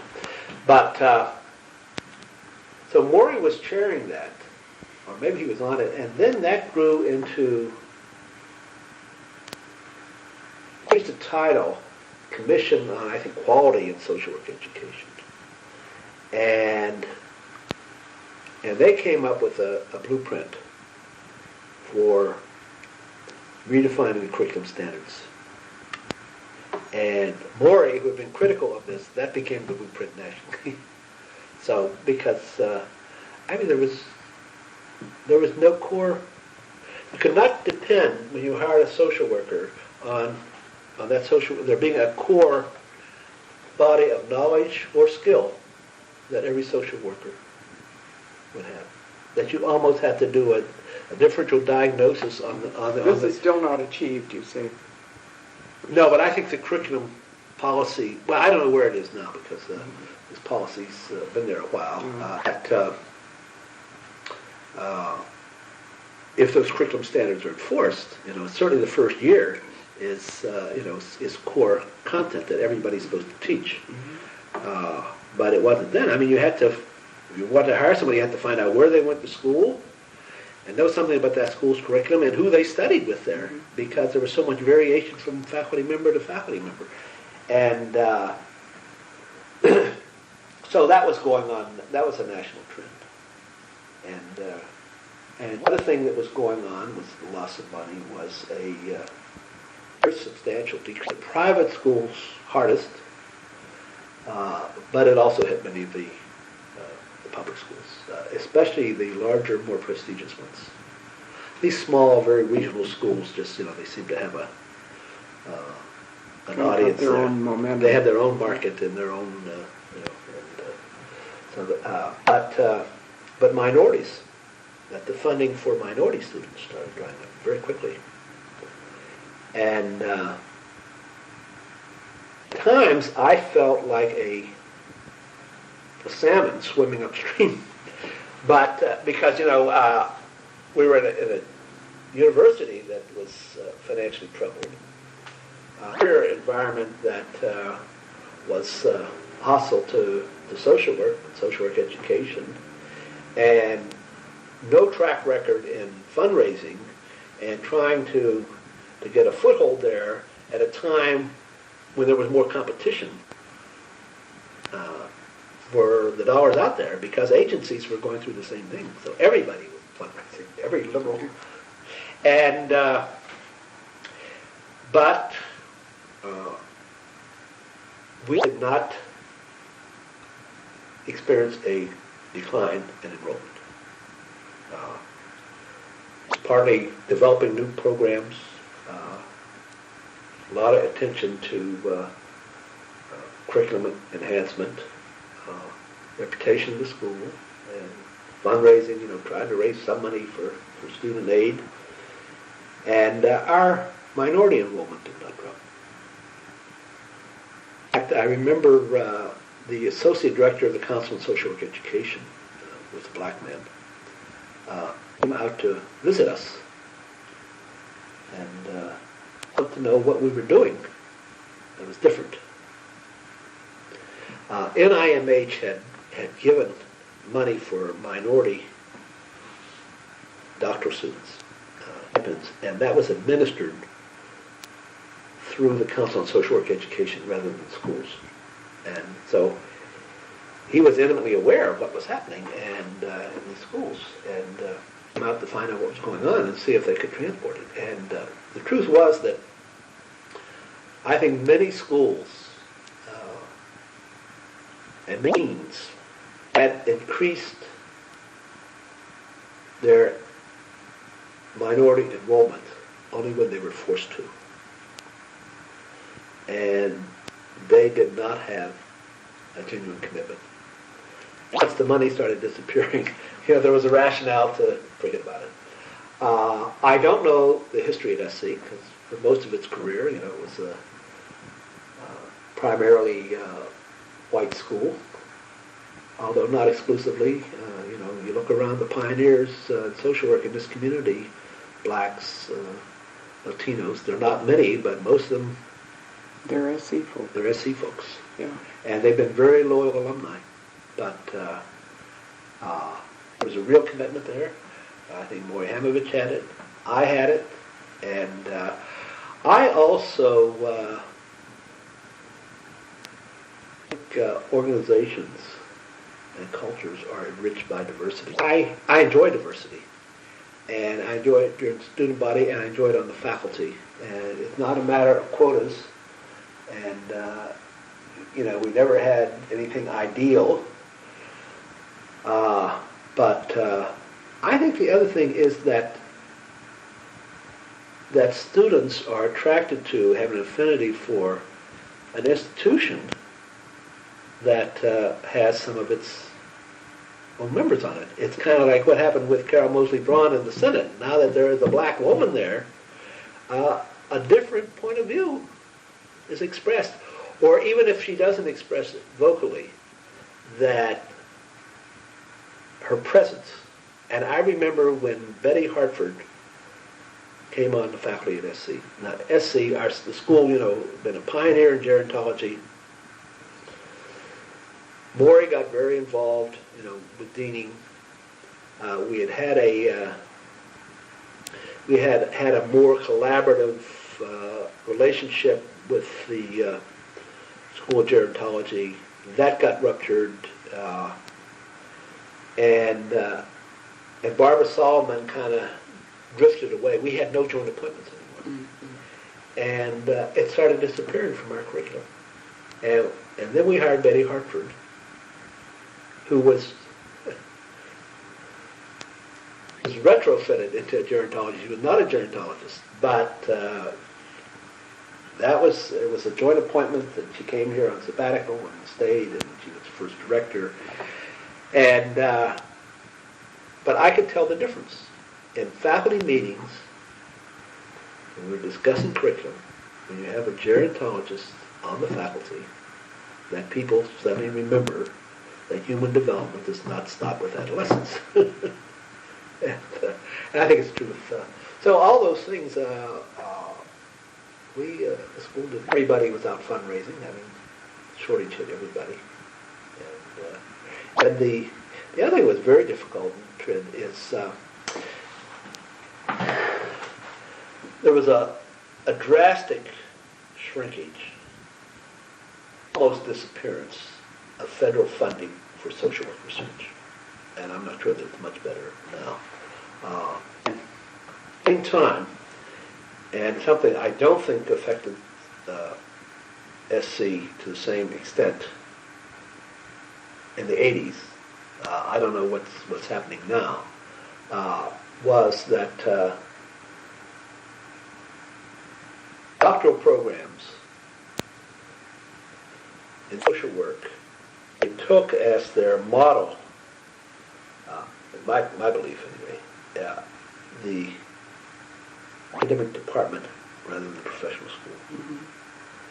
Partly because many of the movers and shakers in those schools of social work were non-social workers.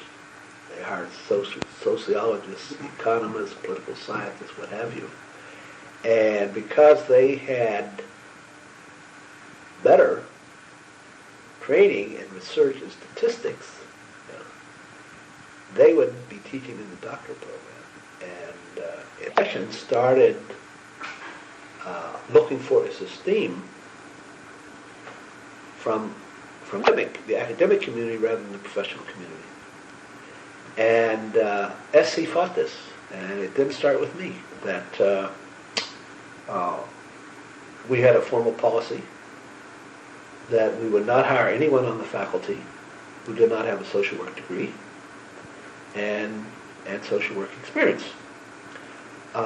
We rarely hired somebody who didn't have 2 degrees in social work.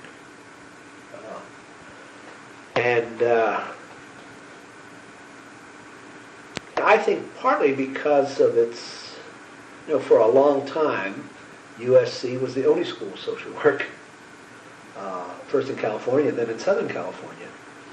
And it's ironic that the private university, I think, has carried more sense of community and community responsibility and community obligation than the public university. In fact, it's because SC was doing this in the professions that when UCLA became a university, they didn't have to worry about that. And they still are not very, they just don't feel much community responsibility.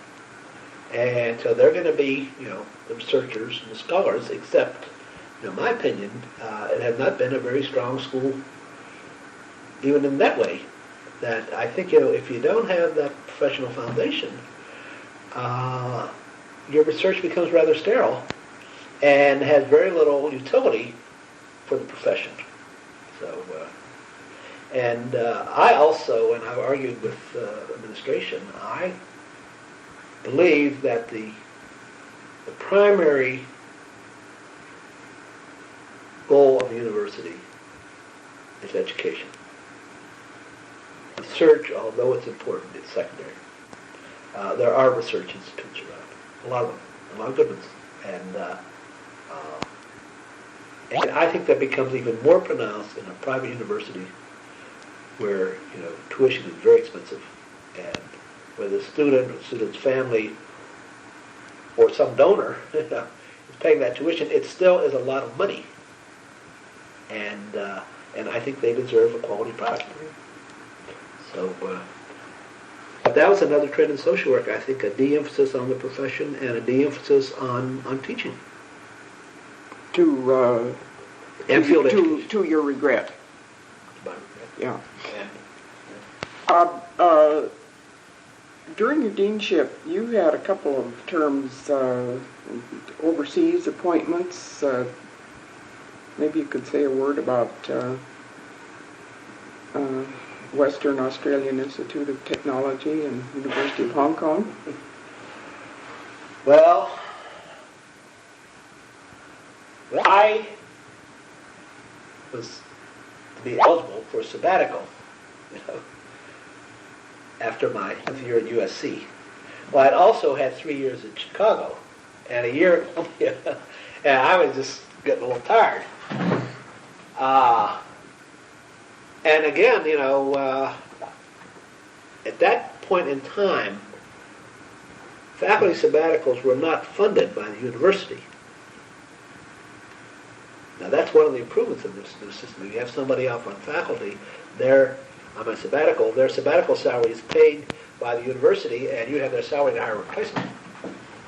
So because of that, if somebody went on sabbatical, their colleagues had to carry their workload, which limited the number of people who could go. And you didn't get one every 7 years. So, Milton Linford, who had been, dean while I taught at the University of Chicago, had retired and had taken a time-limited appointment in Australia. And he got drafted into, actually what it was, the social work and psychology had been combined. And Alton convinced them that to solve some of their curriculum problems, they're going to have to separate them. And he became the first director of the Department of Social Work. And out of the blue, I got a letter from Alton asking if I would be interested in coming to Perth and teaching research for a year. And I've always had wanderlust. The original Yankee traveler, I think. Not very exotic. And I asked for an unpaid leave of absence, and Boy was happy to see me go because he could take my salary and hire a lot of part-time people, less money. And so I quite naively went off to Australia. And it was a very hard, in terms of work, I worked very hard there. I invested in that department of politics, and I'm a mental problem solver. But I ended up, one year, I wouldn't do it again. I even considered staying there for a while, but I decided I'm not. What was interesting, I had been invited to go there. I got there, I have never run into such anti-Americanism in my life. Probably, I don't remember, if before I got there, Australia had elected a Labour government. What was his name? Whitlam? Jeff Whitlam. And they're doing a lot of very liberal things, including expanding the educational system, new universities, new institutes of technology. Wait was one of them. And Australia still had this archaic system where, I forget, he's some kind of governor of Australia who was appointed by the Queen. And always an Australian. And he never did anything. I mean, it was just one of these honorary kinds of things. Well, suddenly, this whatever governor of Australia fired the Prime Minister. And Australia was shocked. And apparently, legally, it could be done. And just before I got there, it came out that the CIA had been involved in this over all the communications of the Australian government, what have you. And they were concerned that Australia was going to become socialistic. And so at least some Australians were furious, and especially academics, and especially those in the behavioral sciences and human professions. And I'm serious. Of course, I was surprised. Marxism is much more in evidence in Australian universities than here. So some of them were Marxists, but I literally was called imperialist pig to my face there. And I thought, you invited me to come. I understand. And I seriously thought about resigning and just leaving. And I didn't, and went through a lot of testing, and passed the test, and ended up. Hong Kong was a very different experience, and again, I was naive. What year did you go to Hong Kong? I went to Hong Kong in 1980, spring of 1980, right before I became dean. And there's a social work training fund in Australia, which is a government fund, and they stipends for students get social work training. One of the ways they subsidize the social work occasionally invite an overseas scholar to come there for a semester, and they pay your transportation, and they provide a per diem. There's no salary attached. And one of my former students were on the faculty there. One at the University of Hong Kong, Kenneth Chow, and the other at the Chinese University of Hong Kong, which was Mok Bok Ho. And I was to divide my time between these two universities. Well, I had no idea how far apart they were geographically and also ideologically and culturally. One was in the New Territories and one was midtown or mid-level Hong Kong. And I mean, just a lot of commuting. I mean, a couple hours to go from one to the other on trains and ferries and buses. And both of them expected me to do considerable teaching. Well, just as I was about to go and I'd really initiated a contract, I had been known that I was to become the dean. And there was a new dean of the graduate school. And new academic winds were starting to blow. And the university had decided that people who were going on sabbaticals should do research on their sabbaticals. And suddenly, my application was challenged. Especially since I was going to be the dean, I should set the example that they, in addition to these teaching responsibilities, they wanted me to do research that would lead to not publication, but publications. So I hurried and threw something together and ended up doing some research there that I think really made more of a contribution than the teaching. But it was a very, very heavy semester. Hong Kong is a fascinating place. I think anyone who interested in community work should live there for a half year. Just the cultural and political and economic complexities of that. Good time there. I found the Chinese unbelievably hospitable. University of Hong Kong, which is more of an English university. Faculty is mixed.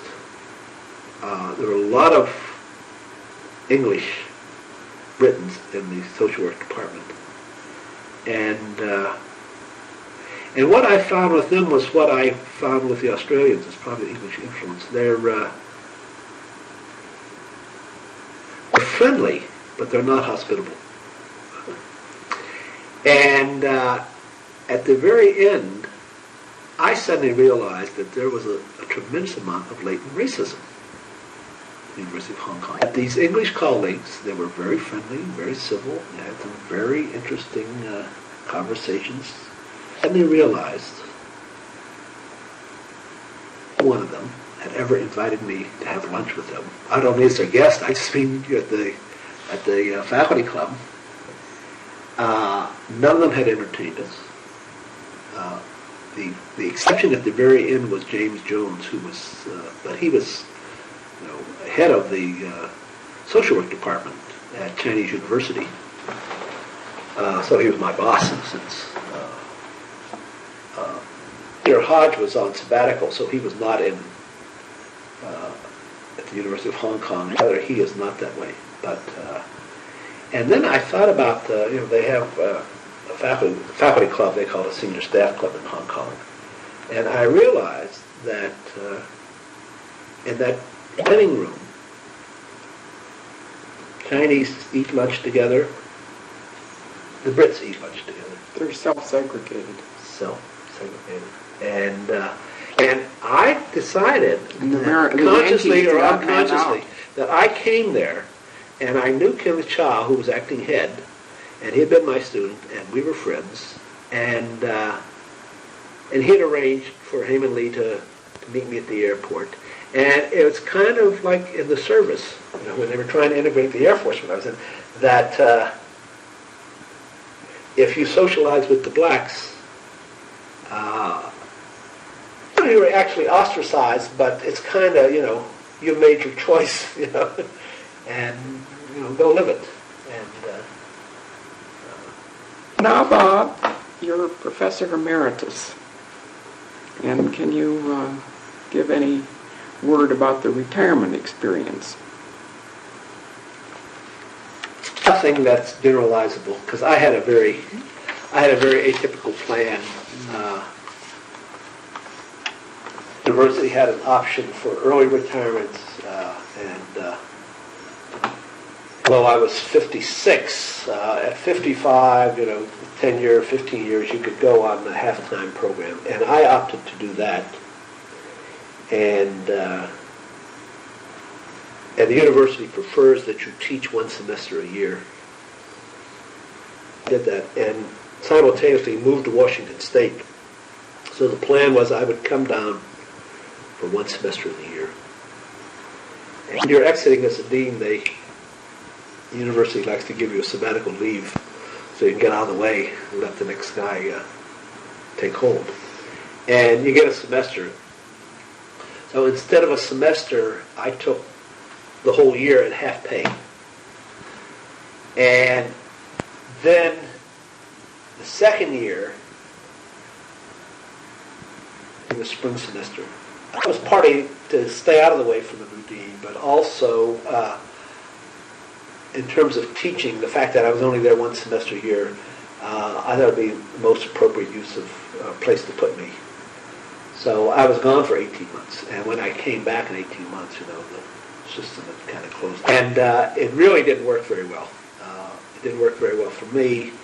I have trouble working in a system where I'm not totally involved, and committees and all kinds of things, run through the year, dissertation assignments, and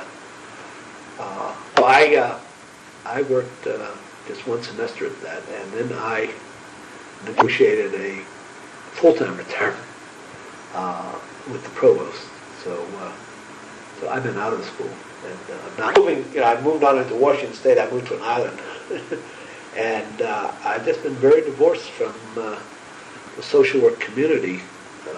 And now we moved back to California, but I'm in North San Diego County, and I don't have any connections down there. So I just, even on a volunteer basis, haven't gotten.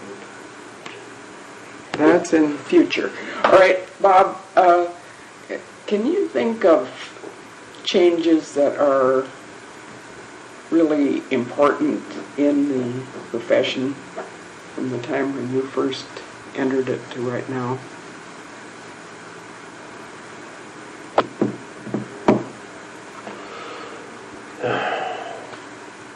Biggest one, and I don't think this is something new. I think it's just the growth and exaggeration of a trend that was always there, is that social work is like medicine, has divided into the clinical or treatment, and the other is more of a preventative, structural approach. And it's partly in the history of the school, but it's also, I think it's rooted very deeply in the origins of this country. And I have trouble at times having spiritedness, an indifference, hostility to people who are unfortunate. It's hard to accept, it's hard to understand, and it's like, that people are responsible for. Are you saying you've seen an increase in this? Yeah, I think in the profession what has happened, you have the same, and then you have, then other times, Americans are also the world's greatest philanthropists. We make all this money, we're driven by the accumulation of money, and then we give it away. Mm-hmm. And I think I'm becoming suspicious that this really may be rooted in Calvinism and the whole notion of predestination, and how do you know if you're predestined to be saved, and that whole business. But it's always been there in the profession, and it's shifted. That there is much more priority among practitioners. And I think also on agency programs, and that's part of what the community will support is on clinical intervention. And with that, with the shrinkage of agency funding, more and more emphasis on private practice. Now that was there when I was a student in the 50s, but it's grown, and I think more people come into the profession today, and their motivation is to get trained, I won't even say educated, trained and licensed for private practice. And what I find ironic is that in most schools of social work, this is discordant with the orientation of the faculty, who are very disdainful of clinical practice. Although I don't think, since Jane Addams or the Roosevelt administration, that social workers have been very influential in shaping social policy. Lost our credibility. I don't know what it is. And maybe it's what happens when you become a profession and you become salaried and you have middle-class expectations in terms of income and lifestyle. It's hard to develop credibility as a spokesperson for the downtrodden. It's not the same as living in Hull House. I think there has been a premature and an overemphasis on evaluating the effectiveness of social work treatment. Premature in that I don't think we did the first level research which needs to be done, where you have more understanding of the problems you're trying to solve, and also, the technology you're going to use to solve them. And so often, you have these global evaluations, and they say something didn't work, social work didn't work, and when you look at it, it really wasn't social work, and nobody knows what it is, and every worker is doing their own thing, and there's no program, or there's such a discrepancy between the program is conceptualized and was operationalized. And unfortunately, I think quite a few social work academics in the 60s and 70s and 80s really developed their career negative evaluation of the profession. It's really following their own nest. And unfortunately, in academia, controversy and national visibility is rewarded. Mm-hmm. And very critical of clinical practitioners, especially if they're not research-oriented. And yet most of these people who are professional critics have made very little, if any, substantive contributions. They have not done their own research. Well, it sounds like there's a lot to be done in the future. Yep. Have we left out anything that we should have talked about? Well, one other thing I think that has happened, and maybe it is getting reversed now, I don't know. I think there had been a growing separation between schools of social work and sometime, of course, social work education developed in agencies. And I'll give you a concrete example. When our students were still doing research projects, it was becoming more and more difficult to get an agency to cooperate and allow a student to do their master's research in the doctoral research. And it was often defended on the basis of the cost. Agency time, working time, underneath that, if you scratched it all, you would find a quite conscious fear that this research was going to be used against the agency. Evidence of their incompetence, yeah. And